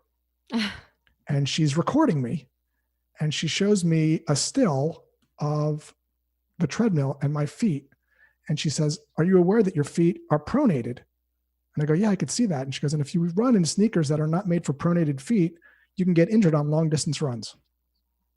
And if you'd like, we could check your sneakers to see if they're made for pronated feet." Now, as an old Jewish man, I'm petrified of getting injured on long distance runs. And a few minutes later, I ended up buying $150 insoles and all kinds of stuff. So the moral of this story is she didn't ask about a problem. She illuminated one. And that is a magic skill because people are running in their sneakers when you reach out to them. Nobody is sitting around doing nothing. They're all solving the problem today. And so what I see in these emails or these value propositions, we do this. We help runners optimize their runs. I'm like, I'm already running optimized. Like I'm already doing this. I'm thinking to myself, like, why do I need to change? There's no really compelling reason. The problem has to be also big and intense. What I mean by that is I live with problems all the time. I mean, right now I have a TV in my back bedroom that has a pixel out on it. But I rarely watch that TV. And when I do, I barely notice the pixel. It's a problem, but it's not intense and frequent. And because I have limited resources, so do you, so do your prospects, it's just not going to get my attention. So illuminating a problem that's big and expensive, you have to really understand at a very crispy or specific level how they're getting it done today. And notice when I was telling that story, Sarah, you probably were able to visualize that in a movie in your head, like you probably saw it. You have to describe it like that when you talk to me. If we were doing an email workshop right now, I'd say, give me the black and white version of the infomercial so I can actually observe it and see it. And what I often hear is this: well, we help people optimize and increase. I go, I can't see that. Like, what does that mean? I can't look at it. I can't see it. It's not specific. And then more importantly, it's not the words your customers would use and say. Shin splints, runner's knee, Frankenstein walk. Like those are like, that's the language and the lingo of how runners talk. And so we have to get very crispy on that black and white version and have that insight, that perspective that we're shining a light on before we can actually write the question. So the best way I know how to get that is to just, if you're a new SDR, just look at the case studies. Just start reading every case study as a before and an after, and start to understand what was that change people were looking for they didn't know about. So how do you think you would write the kind of messaging in an initial email to basically compete with the existing solution? Yeah. So what I'm trying to do in this question that I'm going to formulate, is illumination questions, is I'm trying to get people to read them and think, I'm not sure. Like, what do you mean? So with the case of the running one, I might say, what are you doing to ensure that you don't get injured on long distance runs? That's going to make me just scratch my head for a second and go, no, I'm going to read the next sentence. And the next sentence is going to sound something like, runners training for a marathon in their 50s are using our insoles to stay in alignment so they don't get sidelined due to overpronated feet. Want to learn how they're doing it? That's kind of the idea there. And then if you really wanted to amp it up another notch, and I teach this actually last because it's the icing on the cake, is we might want to put a first line in there if we can lift something from their profile, something to the effect of, hey, Josh, saw that you're doing Miami Marathon. Curious, what are you doing to ensure? But I don't teach that first because people really geek out on the personalization stuff. And really the core of it isn't that. It's going to make someone feel good. But the real core of it is, what is it that I don't know that can hurt me? And getting injured on a long distance run, anything I can do to protect that, to mitigate that risk, I'm going to be interested in. Awesome. So for thinking about your kind of initial template there, the piece one being the personalization, the piece two being the question, illuminating the problem. Piece three is almost your standard value prop. And maybe what a big problem is that most people are leading with that. They're sort of inverting your template. Yeah. Part three is using a similar customer and describing the result that they achieved. And this is another area where I see people kind of coming off the rails a little bit. Nobody cares about what your product does. They care about what your product can do for them. Those two things sound very similar, but they're very different approaches. People don't want to be a camera expert. They want to take better pictures of their family so they can get more likes on Facebook. I don't want braces. What do I want, Sarah? I want straight teeth. Straight teeth so I can feel more confident maybe when I go out, right? So the second sentence is similar company. So this is another area where people kind of come off the rails. I was working with a company that had Walmart as a customer, and they would use it in every second sentence. Well, guess what? Not every company can relate to Walmart. In fact, it's actually a negative for a lot of companies to be compared to Walmart. So the second sentence, again, the way you do this is you look at the case study. This is a company that is they're in fintech. They are this kind of title. I'm going to go now send it to another person in fintech with this kind of title. So it's got to be similar. So similar company is using a lesser known or an unconventional. These are words that are going to pique a little curiosity approach to ensure they're not getting injured on long distance runs due to pronation. And then you can use another word that I love to use, without. The word without is a really magical copywriting word because it's going to be without the terrible thing I'm doing today, without spending 15 hours a week training. So if you're training for a Ironman, typically you're spending 15 or 20 hours a week training. And so if you have something that can do the same job in 7 or 8 hours, that's going to make me scratch my head. Gee, how are they getting that job done without spending 20 hours? Like, what is this? I better look into it. But again, it all starts with understanding why you're meaningfully different. And then the fourth sentence or third sentence, even if you leave out the personalization, if you can't find it, the fourth sentence really is very simple, which is not asking for time, but to gauge interest first. And so I like to use words like, thought you'd be interested. Sound interesting? Would you like to learn how? Referencing how the other company's doing it. Mm-hmm. And then you can, if you want to, again, it's kind of icing on the cake. You can put some funny little line at the end. I call it ending on a high note. It can be very effective if it's done well. What I'll do is I'll kind of Google like memes for industry or memes for persona. So if you Googled like funny things for triathletes, there was one that I saw that said, remember, pain is temporary, but the Instagram photo lasts a lifetime. So I might put at the end, regardless, rock that run. Or regardless, pain is temporary, but the Instagram photo lasts a lifetime. And again, it's one paragraph. It looks like I'm holding my hands up. I don't know if you guys are seeing this or you're listening to it, but it looks like a text. Mm-hmm. And it's like this. If you can find the personalization, great. Don't have to have it. If you're crispy, it's going to resonate. And you don't have to have the last line. Those are kind of things you can sort of play with. But the core of it is where you should be focusing your time. Awesome. We're going to get into some of those specifics in a sec here, but I have one question around when you're looking for that similar company that you reference in that value prop piece, where do you suggest people find that?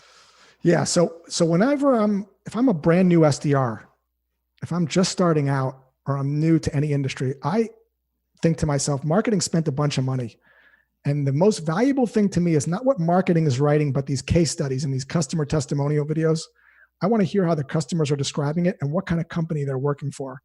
So if I'm looking at that kind of company and that kind of person, what I'm going to do is I'm going to try to find a company that's leveling up from them. So for instance, if I'm, Amazon, maybe Amazon wants to know, or maybe CBRE wants to know what Amazon is doing. Like if I'm a triathlete and I'm an amateur, I kind of want to know what people in my age are doing that are finishing in like the top 10%.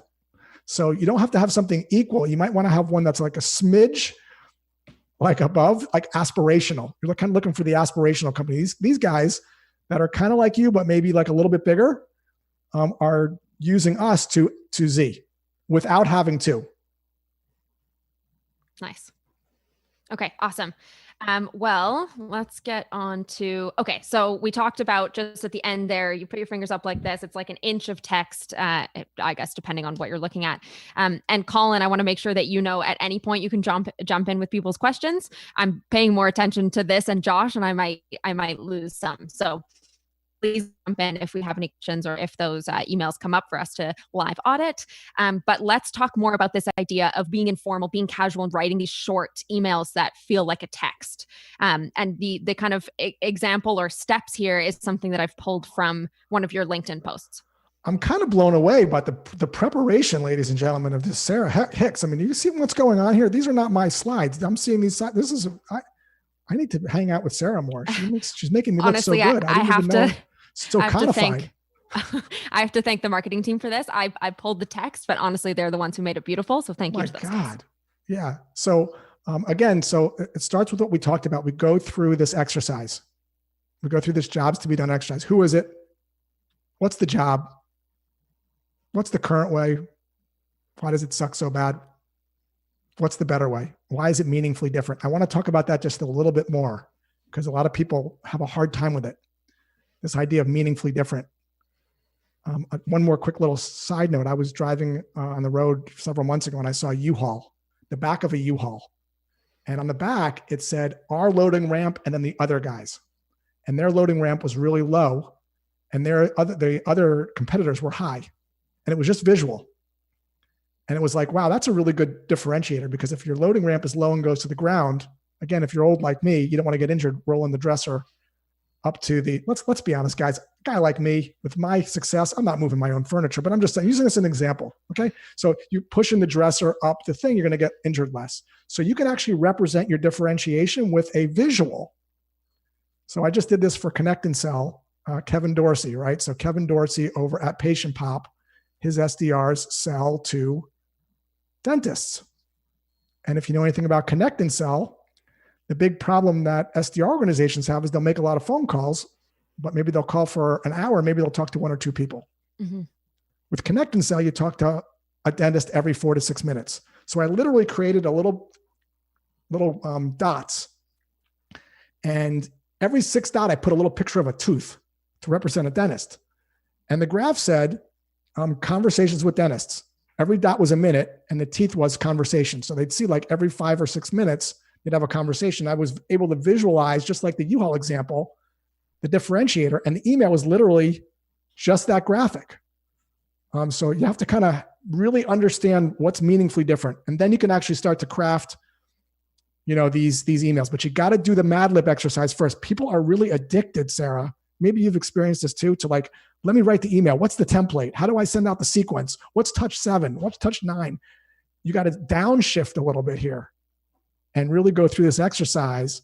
And then you can craft very specific, crispy copy. Awesome. I think we've got some examples here. Specifically that one that we've talked about, the running one at the top here, but then you did another one for Wistia. So this is like kind of pulling all these examples here. So like what the prospect wants to get done, how they're doing it, what sucks about how they're doing it, and what's better, and then kind of squishing that down into the one sentence. So yeah, maybe you can talk about how to do that for a couple of companies. And maybe this is a great time, actually, guys, in the chat, if you want to throw in your value prop, or even if you can kind of answer these questions here. So job they want to get done, job, how they're doing it already, what sucks and what's better. And we can ask Josh to finagle it into this strong textile. Well, let's do this. Let's do this, Sarah. Let's actually do this for you. Okay. Let's do this like for your prospects, and we'll kind of walk through this exercise while we're waiting for people to maybe if they want to chime in. But let's good idea. Let's actually do like pull up somebody, or maybe you have someone in mind that you want to get in front of, like a specific person, because this is the other thing. Like I do this in the workshop. I'm like, this is not a persona. It's like a person. Like we're gonna pull the person up. Like literally, we got to pull them up on LinkedIn. Okay. And we got to like do a little skim and scan. We got to say, okay, who's the person? Like, what's their title? Let's start with the title, Sarah. Okay. I'm going to get into my LinkedIn so you can see. I'm going to pull up a prospect. I actually pull somebody up that I'm mid prospecting, and we can look at them. Okie dokie. Give me 2 seconds here, guys, so I can get something relevant up for you to see. Okay. Okie doke. And I'm going to share again. Share screen. And okay. Can you guys see Caspian Alderman? Caspian, if you're watching, I hope that you're okay with this. I don't think he is. But even better, Caspian, if you're here, if you could chime in and so book a meeting with Sarah, that would be even more awesome. That would be incredible. We'll just do it live right here. Yeah. Cool. So to answer those questions that were on the slides. Oh man, no, I can't even remember. Step 1 was what's his title? Okay. Director of sales. That's the part that I'm interested in. The customer success here or there, but director of sales, I care about. And what's his job? His job is to generate revenue for his company. Okay. So he's not doing that. Like he's doing something. Yeah. What is he doing today to do that? Well, this is when I would do a little investigation here to see if he has any SDRs, or if he is doing the sales himself, or if he has account executives that are doing full cycle. So 21 people, odds are he doesn't have a big SDR team. I'm going to have a look here, and I'm going to do the little filter by business development so I can just narrow down my search. Okay. So looking through here, Doesn't look like he has a dedicated outbound prospector.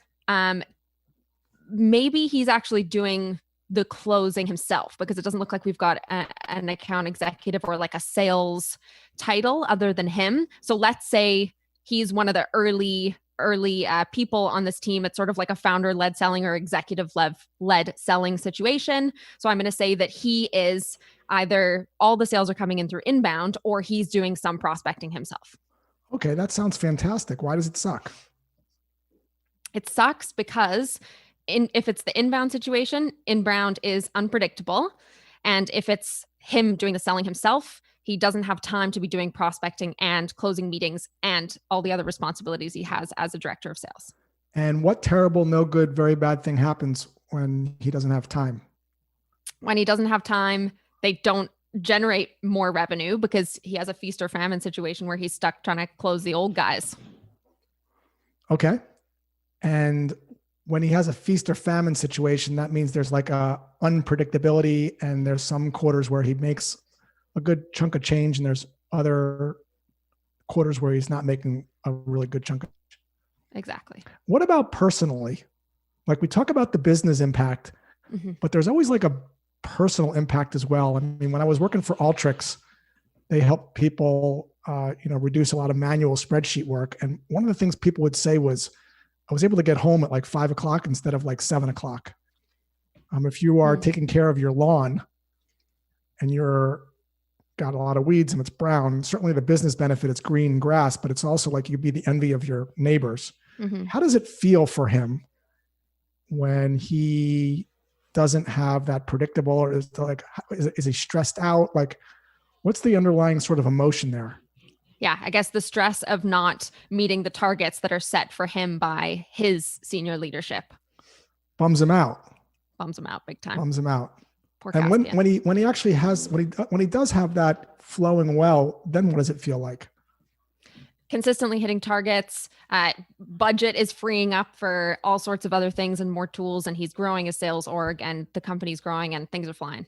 Okay, so with that, let's go ahead and write. And then what's better? When he comes with you, he gets the predictability because you kind of take the reins, so to speak. Yeah, absolutely. We'll say in this context, we'll prospect on his behalf. So we'll book the meetings, we'll generate the opportunities, and all he has to do is focus on closing. Okay. So he might be generating consistent business, but it's taking up a lot of his time that he could be spent doing something else. Let me ask you a question. Is this all he's doing? Because if we're going to come in there and say, we're going to do this, is he going to say, oh my God, am I going to lose my job? Yeah, fair enough. It's not all he's doing. If he was an SDR, we'd say yes. Director of sales, he's got plenty of other things on his plate. Okay. Like, what would allow, if he had the free time, what would it allow him to do better? He would probably, if he is the one closing the deals, which we think he maybe is, it's to actually nurture existing pipeline, close the deals, talk to decision makers. And if he's just more of a kind of strategic director, it's to like work in tandem with marketing to get more leads in the door, that kind of thing. Okay. Got it. Okay. So now what we can do, by the way, that was an awesome job, Sarah. You could tell Sarah's really dialed in to her persona. So now we can actually start to craft the email. And what we're going to do is we can take a quick skim. And I know Sarah's really well-versed at this. She's going to make it look easy to see if there's anything that we can see from his profile that maybe we can sort of amp up our outreach a little bit by using a first sentence. Now, here's the thing with the first sentence that you find about them. Notice the thing I did with Amanda and the wine. It wasn't just a random line. It kind of tied into the next sentence. So, Amanda, unlike being an amateur wine connoisseur, SDRs can't smell the buttery aroma of a good inbound lead. BombBomb's using our tech to enable SDRs to sniff them out. See how it all kind of blends together? So is there anything that you're seeing in your cursory glance? And again, you might be able to find this, you might not. So we do have a fallback. I wouldn't spend more than 3 or 4 minutes kind of glancing around, and Sarah's going to probably make this look easy because she's been doing it for so long. This takes a little time. And Beck Holland talks about this. There's different places you can look. Are you kind of seeing anything? Yeah, actually, luckily, there's something jumping out to me right here in his featured. He's hiring, and he's hiring a junior account executive to join the team. So he's looking for someone else to close deals. Looking at the rest of his LinkedIn, it seems like this is the first account executive that they're bringing on, which says to me that he's trying to grow his sales organization, which says to me that he needs consistency in order to keep that going. So that this is the first thing that jumps to me. It's not always as easy as something featured. I would say that usually I would have to go to the activity right here, click see all, and then do a bit of a scroll through what he's posting, what he's commenting on, that kind of activity. Maybe we'll see if something jumps up here, because that was almost too easy. It's not usually featured like that. So yeah, I would go to activity. I'd go to posts. Let's see if he's posted anything that's like relevant. Well, he posted this. So maybe this is where I'd find that he's hiring. And I know he's trying to grow the sales organization, but let's see. Enterprise admin tools. No. How far back do you go on this, by the way? Do you go back? Because I would imagine like you go back too far, it kind of decays and people can't really remember it, or? Yeah, I do think that's the case. I think it depends on the frequency with which they post. Like if it was you, Josh, if I went a month back, that's like 200 posts back, not as many, but you know what I mean? It wouldn't make sense. But there are going to be some people who maybe only post once or twice a month, in which case they probably do remember something that happened a month back. I almost gauge it by like the length of scroll that I do. So I just like wouldn't scroll for too long, because then I'm getting too far back. If I'm only doing like a few little flicks of the hand on my trackpad, then I'm probably within a good time frame. Okay. I think honestly, the best thing that I've seen though is that he's hiring. This is something, okay, they were hiring a year ago for customer success. So they've been growing for a while now. Yeah, I think I'm going to go with the growing. Okay. So now I'm going to see, we're going to coach Sarah. This is going to be interesting. So Sarah, what we're going to try to do here is link that first line into an illumination question. This is going to be a little tricky. So remember, the illumination question, might sound something like, we can use an easy one for now, or use a structure. What are you doing to ensure is a good way to start, or how would you know, how do you know is another good way to start. What are you doing to ensure you have a steady flow of new business conversations without spending your time getting them? Yeah. Like that would be a decent illumination question. But the question is, how can you finagle that a little bit and tie that into what you're observing here? I'm going to put Sarah on the spot. This is really difficult, Sarah. Yeah. Hopefully I don't absolutely just bomb this. Okay. I'm going to say, so the personalization piece is, hey, I see that Whipster is hiring for a junior account executive to join the team in Portland. What are you doing to make sure that junior account executive's calendar is always full with great meetings? Yeah. I mean, that's I like that. Okay. Yeah. So what Sarah did there pretty masterfully and on the spot was she asked a question where Caspian's probably going to think, well, I'm not sure. And I might even I think that's a really good question. Read that one more time. Yeah. So personalization is, I see you're hiring for this junior account executive in Portland. Question is, what are you doing to make sure that account executive's calendar is always full of great meetings? Without you having to spend your time. Yeah.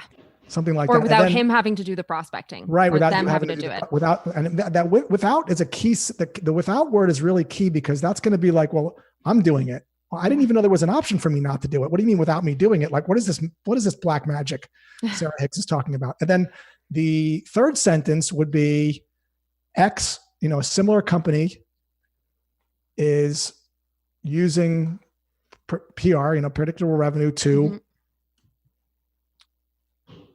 Yeah. I'm going to just take a quick peek at Whipster and what they do to make sure that I can say something relevant. By the way, if you guys are thinking it's this easy, it is not this easy. We're talking to here someone that's a black belt email writer. While Sarah's looking, I do want to give a hat tip to somebody. Called this out, and I do think it's a good hat tip. So first one is Beck Holland. We're talking a lot about personalization. She is really good at identifying all the places on LinkedIn that you can look to be able to find these hooks. But again, some industries I have found it's harder than others. If you can find it, great. Don't stress over it. The illumination question without that line still can be very effective. And then somebody else you should be taking a look at is Justin Michaels. He's doing a lot of great work with these short emails as well. And he's also does some interesting things with visual prospecting. I saw some of his work. He's doing some stuff with like Venn diagrams in emails, very easy ways to create visuals in emails to get attention. So check him out as well. I'm doing a quick Google here because off the top of my head, I don't know any other video We'll just say X collaboration. for now. We'll say X for now. We'll say just Okay. for the purpose of this. We can So say X is using Zflow, Yeah. this top one. So yeah, Zflow is using predictable revenue to fill their pipeline with great opportunities, or to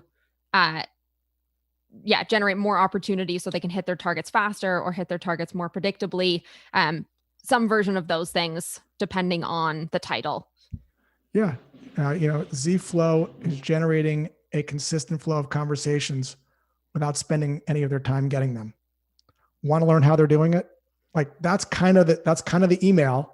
And so we'll just put it all together now, Sarah. We'll just say it all together because we just did this on the fly. Mm-hmm. So let's go ahead and string it all together. Okay. Personalization was, hey, Caspian, I saw that Whipster is hiring for a junior account executive to join the Portland team. What are you doing to make sure that account executive's calendar is always full of great meetings? Zflow gets consistent pipeline and consistent conversations without having to prospect. Want to know how they do it? There you go. Give it up, all six or all people in this meeting. Great job. Good job, Sarah. That was pretty impressive, I must say. Thank you. Let me get our slide deck back up here. And maybe some, okay, awesome. So some templates have been added to the end of my slide deck by the wonderful team here. So we can, hear from some other people. Anything else on the kind of writing an email to be concise, text-like, informal that you can share with us while I pull up the slides? Yeah, a couple other things, a couple other tips. To get the language, to get the after language for that second sentence, and even the before sentence, even the illumination question, the best way to do that is literally if you go into the customer success stories or watch the videos, and they all pretty much follow the same format. There's like this before part and this after part, and you're going to hear this crispy language. And when I say crispy, I mean, it's very specific. And when it's more specific, it resonates more. Famous copywriting legend Robert Collier has this saying, sort of joining the conversation happening in your mind already. And when you're talking like people talk, not how you talk, but how triathletes talk, or like sales enablement people, like the exact language they're using, the next logical place the brain goes is, what do you have for me? Like, that's my life. Like, wow, you get me.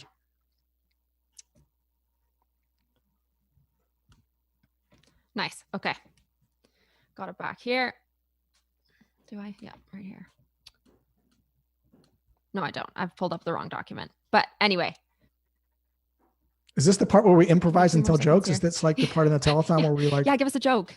Where did I put my slides? Maybe somebody can Slack it to me who's listening. I've like opened them and then closed them into some what's the next kind tab. of section? We can just talk through it. What's the next section you want to talk about? We can talk through it. Okay, so the next section You and I don't need slides, Sarah. You and I, we don't. You're slides, right. Come on. You're right. I just like to see the examples. But okay, the next one we're going to talk about is piquing interest. So the kind of like words that you can use. How do you pique that interest in these initial emails? Sarah, do you watch anything on Netflix? Are you addicted to any kind of series like I am? What's your jam? Okay, something that I just watched that was so good is The Queen's Gambit. Oh my God, was that insanity? So good. Wasn't it the best series? I mean, I can't remember a series I enjoyed more. No, me neither. Were you like me, and could you not stop watching? Did you binge it or did you spread it out over some time?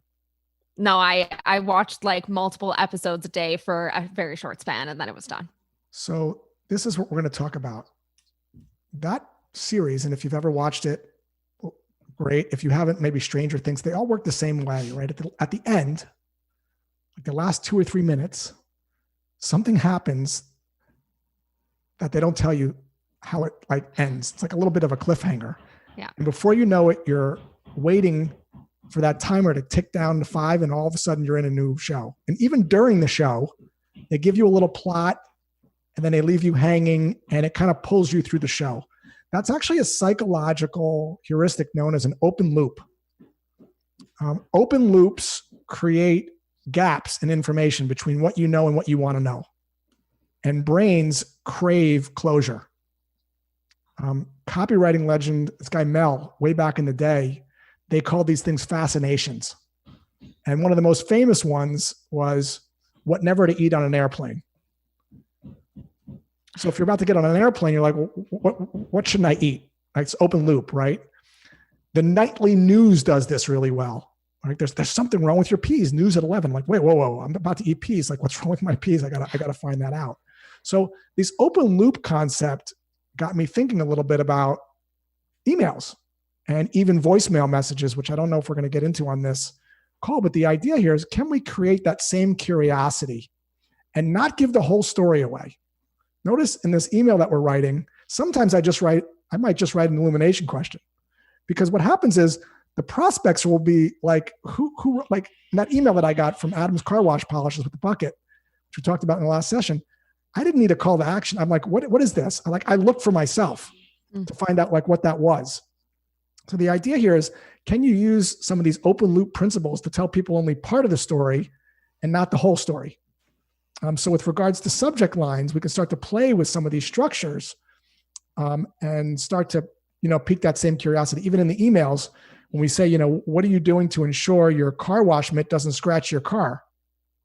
Like, that could be the whole email. Mm-hmm. And if that perks someone's ears up, they're going to kind of like, well, what is that? And they might start clicking around, so that's the kind of idea there. Yeah. With open loops. Awesome. We've got another example here that is a kind of another running parallel here. But one of the examples that you shared, Josh, on your LinkedIn was about oxygen and a lack of oxygen, what that does to your body when you're running. And it's interesting here. You do the same thing with the open loop. At the end, you say slowing down or breathing in more oxygen doesn't solve the problem. You need to understand breathing mechanics, but you didn't give us the solution. You've just basically like opened up this whole can of worms that this person's like, I don't understand breathing mechanics.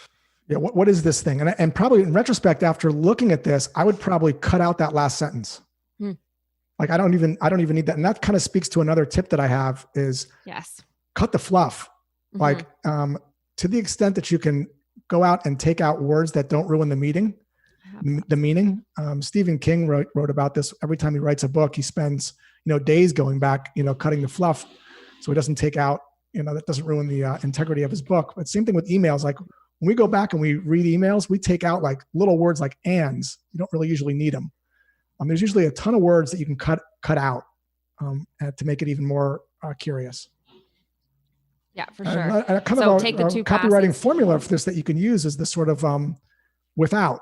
We talked a little bit about this before. I got this product. I don't know if have you heard of this product? My wife got this. It's called Athletic Greens.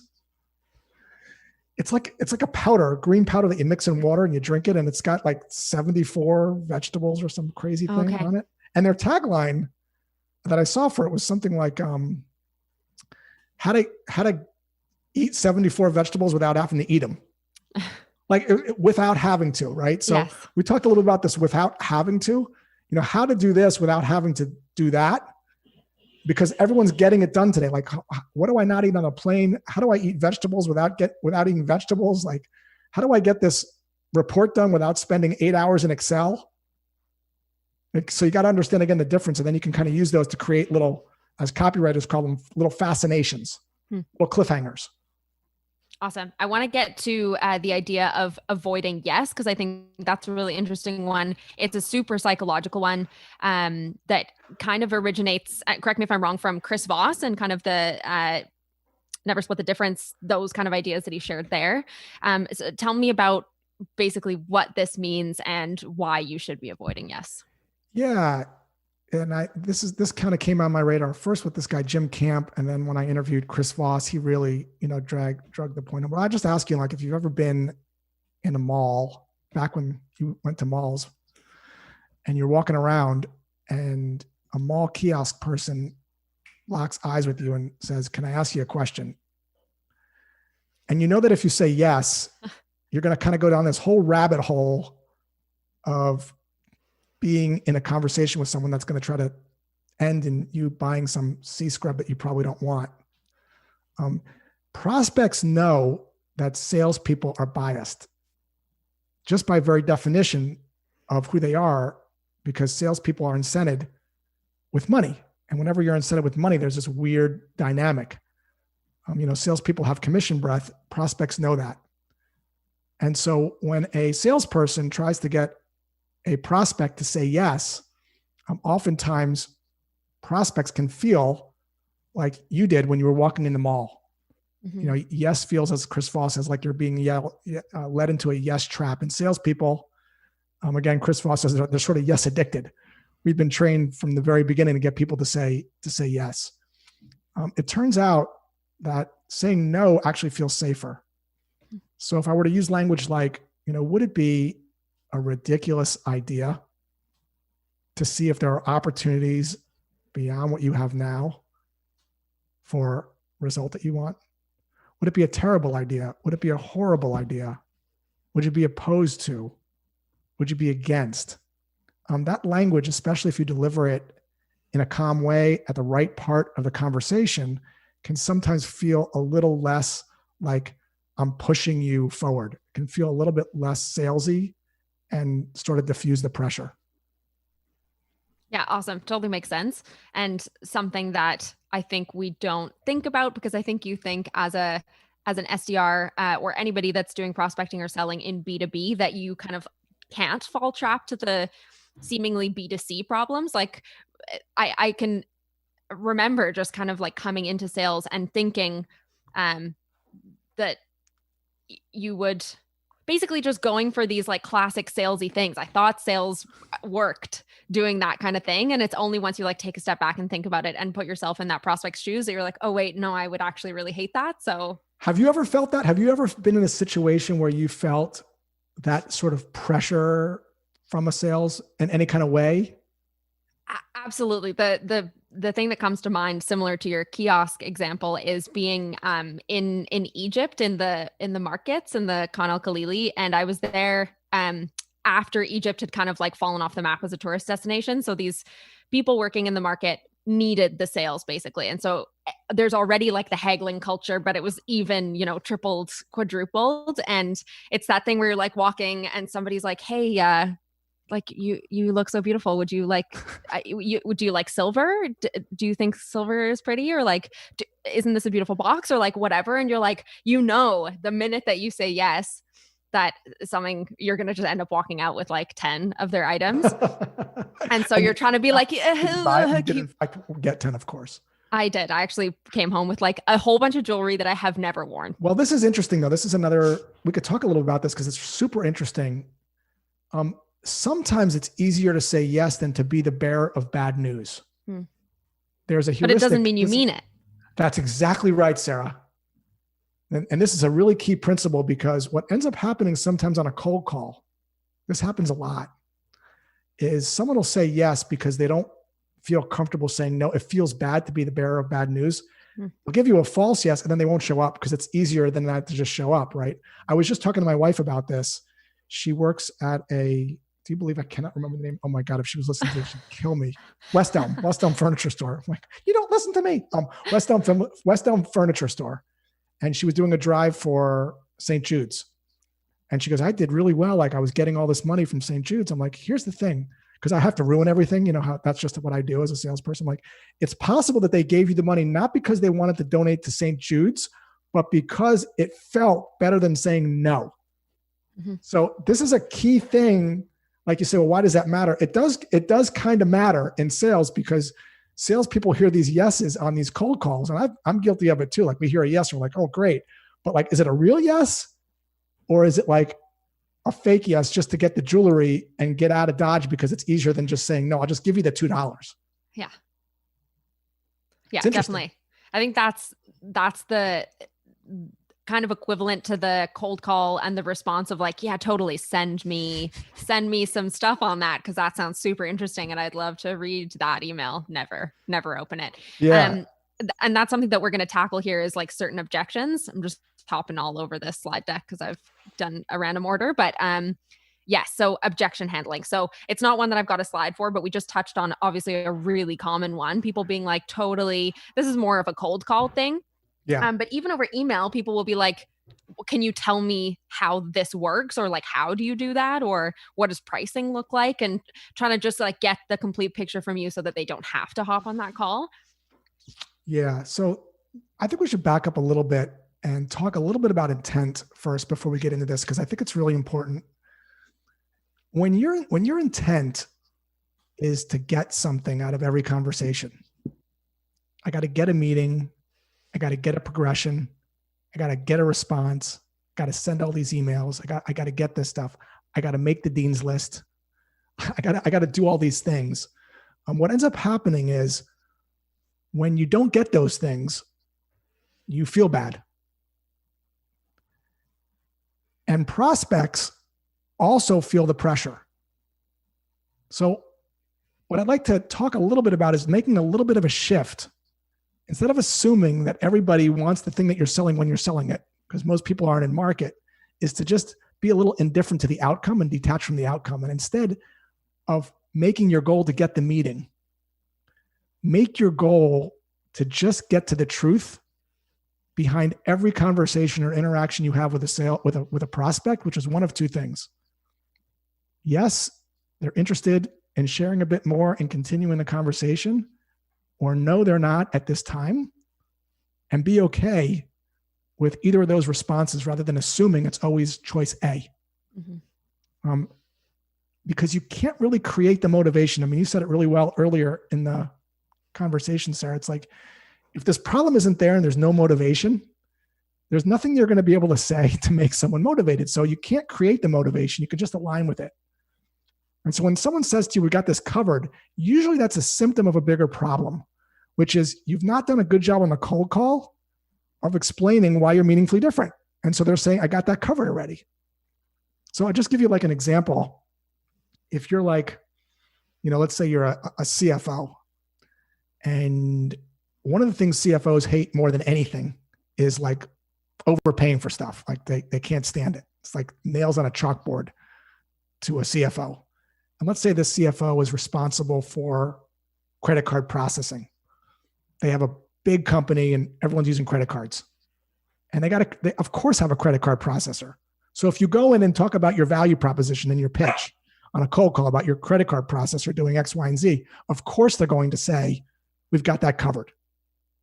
So one way to preemptively address this in your cold call is to use different language, have the right intent. And you might say something like this at a certain point in your cold call. Might sound something like, hey, John, not sure this is a fit, but we're showing a different approach CFOs are using to ensure they're not overpaying for their credit card processing fees, even if they have a current processor.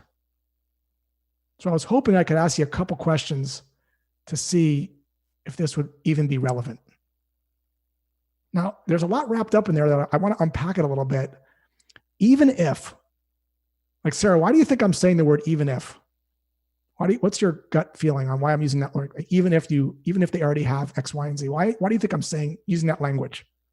Because they probably do have a solution already. Yeah, so it's going to be very hard for them to say we already have a solution when I've kind of brought it up.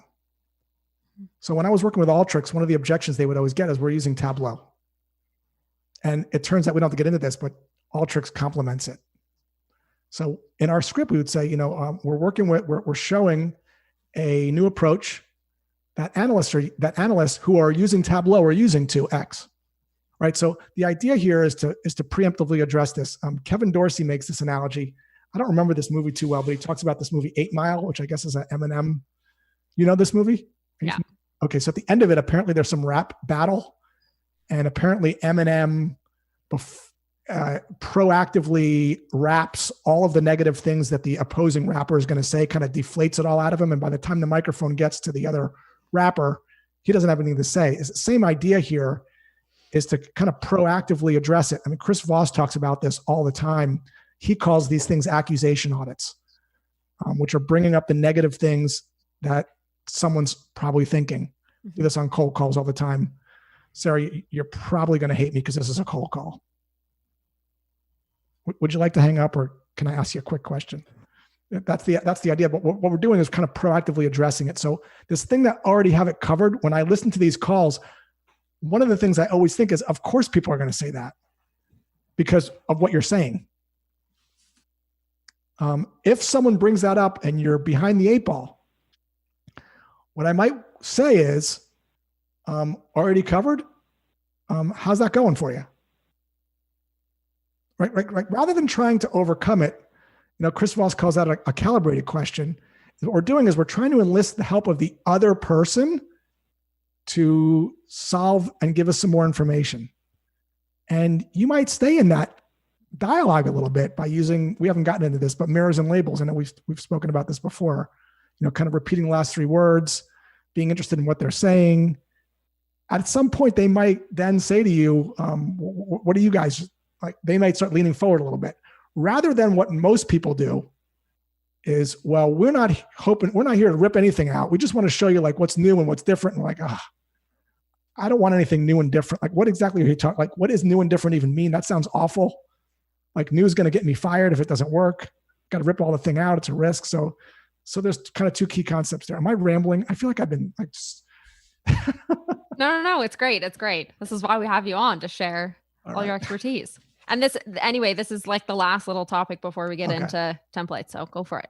Okay. Yeah. That's the idea there is to really think about your message first and why you're different, proactively address it. And then if you're behind the 8 ball, don't resist the urge to overcome it, understand it through labels and mirrors. So labels, already have it covered. How's that going for you? Mm. Then they'll talk. Then you might say something like in the course of a conversation is, I'm not sure if this is a fit. But a CFO, this guy, Bob, the CFO at CBRE, which I know is similar to you guys. They just used us alongside of what they're currently using to be able to save 10% off their processing fees, but only if you're processing over 90K a month. Now, I'm doing a lot there. What I'm not trying to do is rip out what they're doing. This is another sort of key concept. When I sold for an agency, we would do this all the time. We'd be going up against big agencies like Digitas. These were agencies of record. I wasn't going to come in there and say, we're taking over all your business. I would say, hey, you guys already have Digitas. Let's talk about a little thing we could do on the side to complement, to work alongside, to complement, to augment, so that people don't feel like they have to switch away from anything. So this is, again, all this kind of psychology in here. If maybe you have a solution that could just like test alongside it for a while, see if it's going to work. That's just going to create such less pressure. Again, words like, I'm not sure this is a fit. Would it be a terrible idea to explore that? I might end like that. So altogether, hey, not sure it's a fit, but CFO, John up the street over at CBRE, he's using us alongside of his credit card processor. Actually saved about 15K. Would it be a terrible idea for you to explore what's going on over there, or am I way off base here? Like, that's kind of how I would say it after I got the prospect to talk a little bit more using labels and mirrors. Awesome. Let's do a little live audit here of some of the templates that we've had people share. To the end here, templates. Okay, here we go. This is from Lee. I'll read it aloud here for those of you if you're not looking at the screen. So, hey, first name. I went ahead and did a performance audit for companies' online presence. You guys are not ranking very high on Google. Your competitors are getting all the Google leads. We specialize in SEO, social media marketing, and lead generation for companies in the financial/accounting space. Does 2 business days from now at 10 a.m. work for a 10 to 15 minute call to go over this with you? Okay. So Lee, I love the spirit of this, trying to start with something that you observed about the client, about their business, and then how you might be able to help. Here's the problem. I personally get about 40 of these emails that look exactly like this every week. Nobody cares about specializing in SEO. So we talked a little bit about this earlier. No one cares about what you do. They care about what you can do for them. I don't buy a bike. I buy the wind in my face. So they're probably using SEO. They're probably solving this job today already. What exactly are you going to do differently Like, why should I believe you? Like, I got someone doing SEO. I guess you're doing that too. I guess it doesn't work. What don't they know about SEO that you know? And stop calling it SEO, because I don't buy SEO, just like I don't buy braces, just like I don't want to be a camera expert. So, and then the last paragraph, not to be too harsh, but you're going to get a little further when you don't ask someone that you just met, you're going on a date the first time, if you can meet their parents. It's a little awkward. I mean, the date would have to be phenomenal. I've never experienced it personally. Sarah, have you ever? I don't think so. No, probably not. Right? Like it would be awkward if someone asked to meet Sarah's parents on the first date, or my parents. So this is kind of the equivalent of that. So instead, just gauge interest first. With a softer CTA, you don't even need a CTA really. Some of the emails we were writing earlier didn't even need CTAs, but you could say something like, thought you might be interested. Sound interesting. Generally speaking, does this sound interesting? Is this of interest? Just to test to see if it's interesting, rather than sort of going for the jugular there. Next one. What do you think, Sarah? Did I miss anything on that one? No, I think you're totally right. Yeah, you're kind of following the template that we talked about here with that like personalization piece, and then the kind of you're missing that kind of illuminating question, but then going on to the value prop-esque piece, and then of course the CTA. Definitely on the CTA point, we've seen a lot more success in the soft ask, which is things like, is this interesting? Would you want to chat about that kind of thing, rather than the asking for a meeting.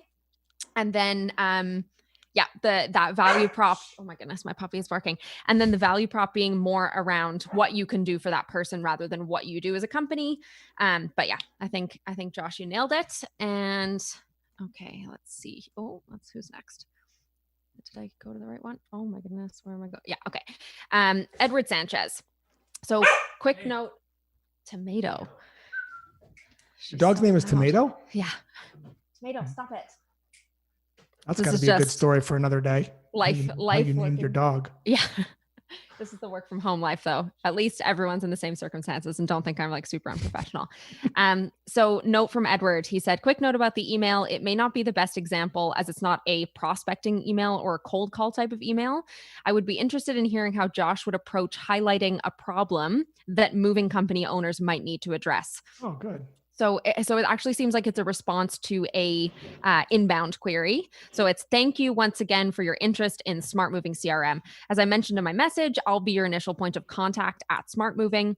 To set up your demo, please feel free to give me a call at your convenience. We would like to take just a couple of minutes to better understand your needs. Thanks again, and I look forward to speaking with you soon. Okay, this is great. I think I just wrote about this 2 days ago. People don't want to see a demo. So this does not look like a cliffhanger to me. This is not like Queen's Gambit. What I mean by that is there's nothing in here that's going to entice me to tune in. Like a demo doesn't have really any inherent value. So let me just give you a couple of examples here. One that I write for my business is it might say something like, at precisely 3 p.m. tomorrow, you're going to see a lesser known approach SDRs are meeting to get higher cold email response rates. Since you sell to demand generation experts, we're going to show you what it looks like for them. See you tomorrow. P.S. Is there anybody else you'd like to join? Of course, they'll have to pass through security first. So what that is an example of what is this lesser known approach that teams like me are doing to achieve this outcome, and how is this email applied to my business? That is a fascination. This right here is like saying, tune in to this show about chess, which if you guys haven't seen the Queen's Gambit, that's going to be lost on you. But it's not a fascination. There's no curiosity being piqued here. I'm not interested in a smart moving CRM. I'm not interested in the demo. And then you're not giving me anything in return. So you're going to have a perspective. This is a big thing with stuff like this. What is it that you know that they don't know? You can have a point of view. Like the story that I always tell, it's a blatantly obvious one, but it's one everyone knows. I remember very clearly, I don't know if Sarah was born yet, but I had a BlackBerry. It's like a little device with you used to have to type on it, Sarah. You didn't have to swipe. I know you guys don't know about these things, but there used to be these. I had a BlackBerry. Oh, okay. All right. So you type on these devices, and it was awesome. I mean, it's phenomenal. Until Steve Jobs got up on stage and said this. The problem with smartphones is they're not that smart. It's these keys that don't move. Well, every application wants a different set of keys, so it just doesn't work. Well, it's amazing. It worked before he said that, but that's a point of view. And the same thing with your business. You have to have a point of view, because otherwise they can go to any moving company. Like, what is your take? What is your ramp? Like the U-Haul thing was a great example. Like that really got my attention. I'm like, easy loading ramp. And it was visual. These guys are, the competitors are up here, break your back, hurt your back. We go down to the ground. So you got to find that angle. Do you think you would write a response to an inbound query following the same sort of template? Of course, you wouldn't ask, what are you doing to solve X? Because they're coming to you to solve X. So they're like, I don't know, I want you to help me do it. But how would you format that response? Yeah, so you make a really good point here. So we'll talk about inbound a little bit. So not all inbound leads are created equal. So the first thing we have to do is we have to screen them. Well, let's assume we have a process in place. We're using like chili or chili pepper. We're using something to be able to make sure that we're only looking at leads that are in our ICP, right department, right person, et cetera. We're not looking at like a Gmail address from somebody. Like we're filtering them out. When someone wants a demo, we got to get out of their way. So to set up a demo, please give me a call. No, click here to book the demo with the AE. Like fast, like within less than 2 minutes, because these leads erode very quickly. We talked a little bit about this with lean data. That's the problem they solve.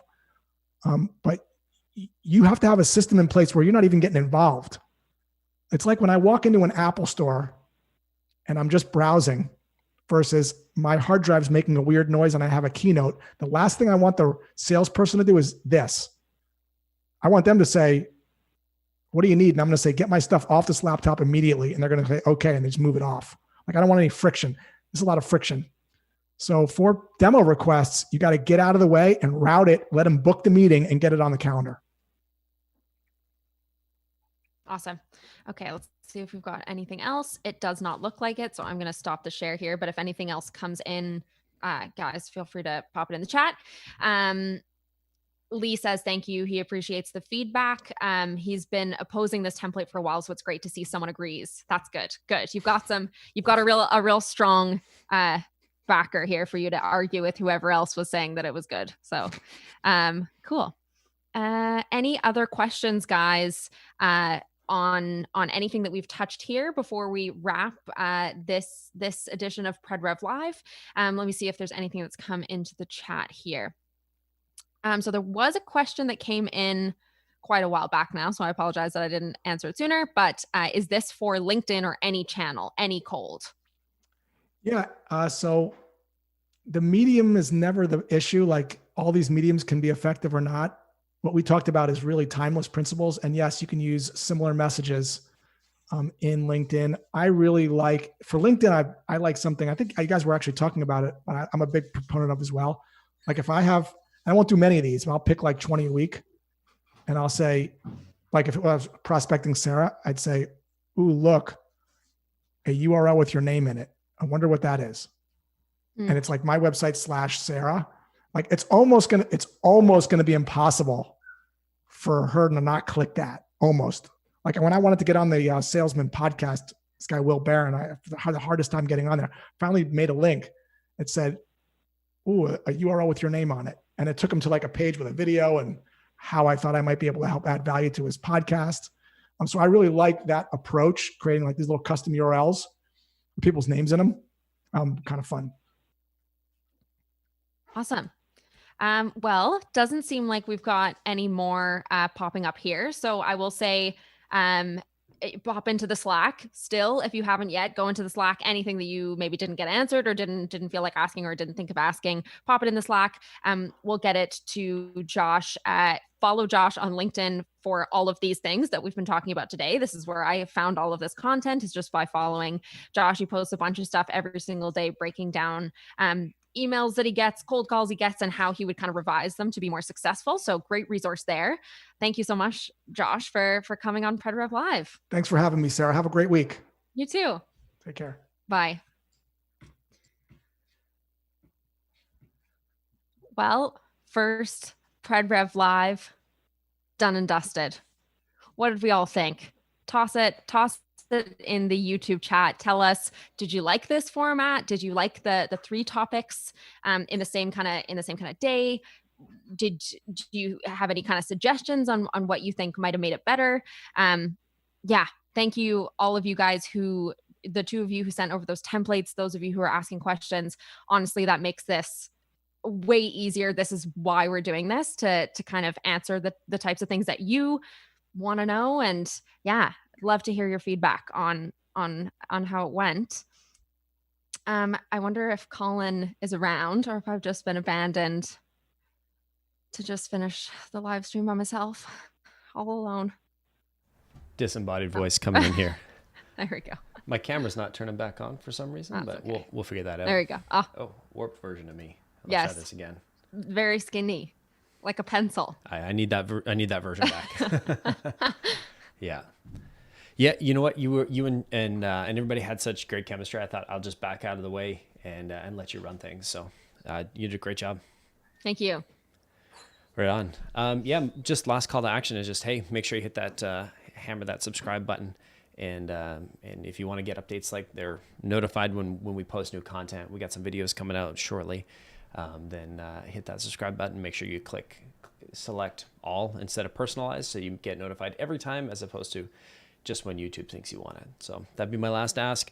And we'd love if everybody would let us know what we can do next time. We want to try and play around with things, with the formats. Did you like this? Did you not like this? Was it helpful?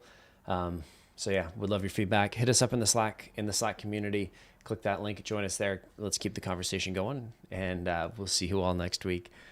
Bye. All right. Thanks, Sarah.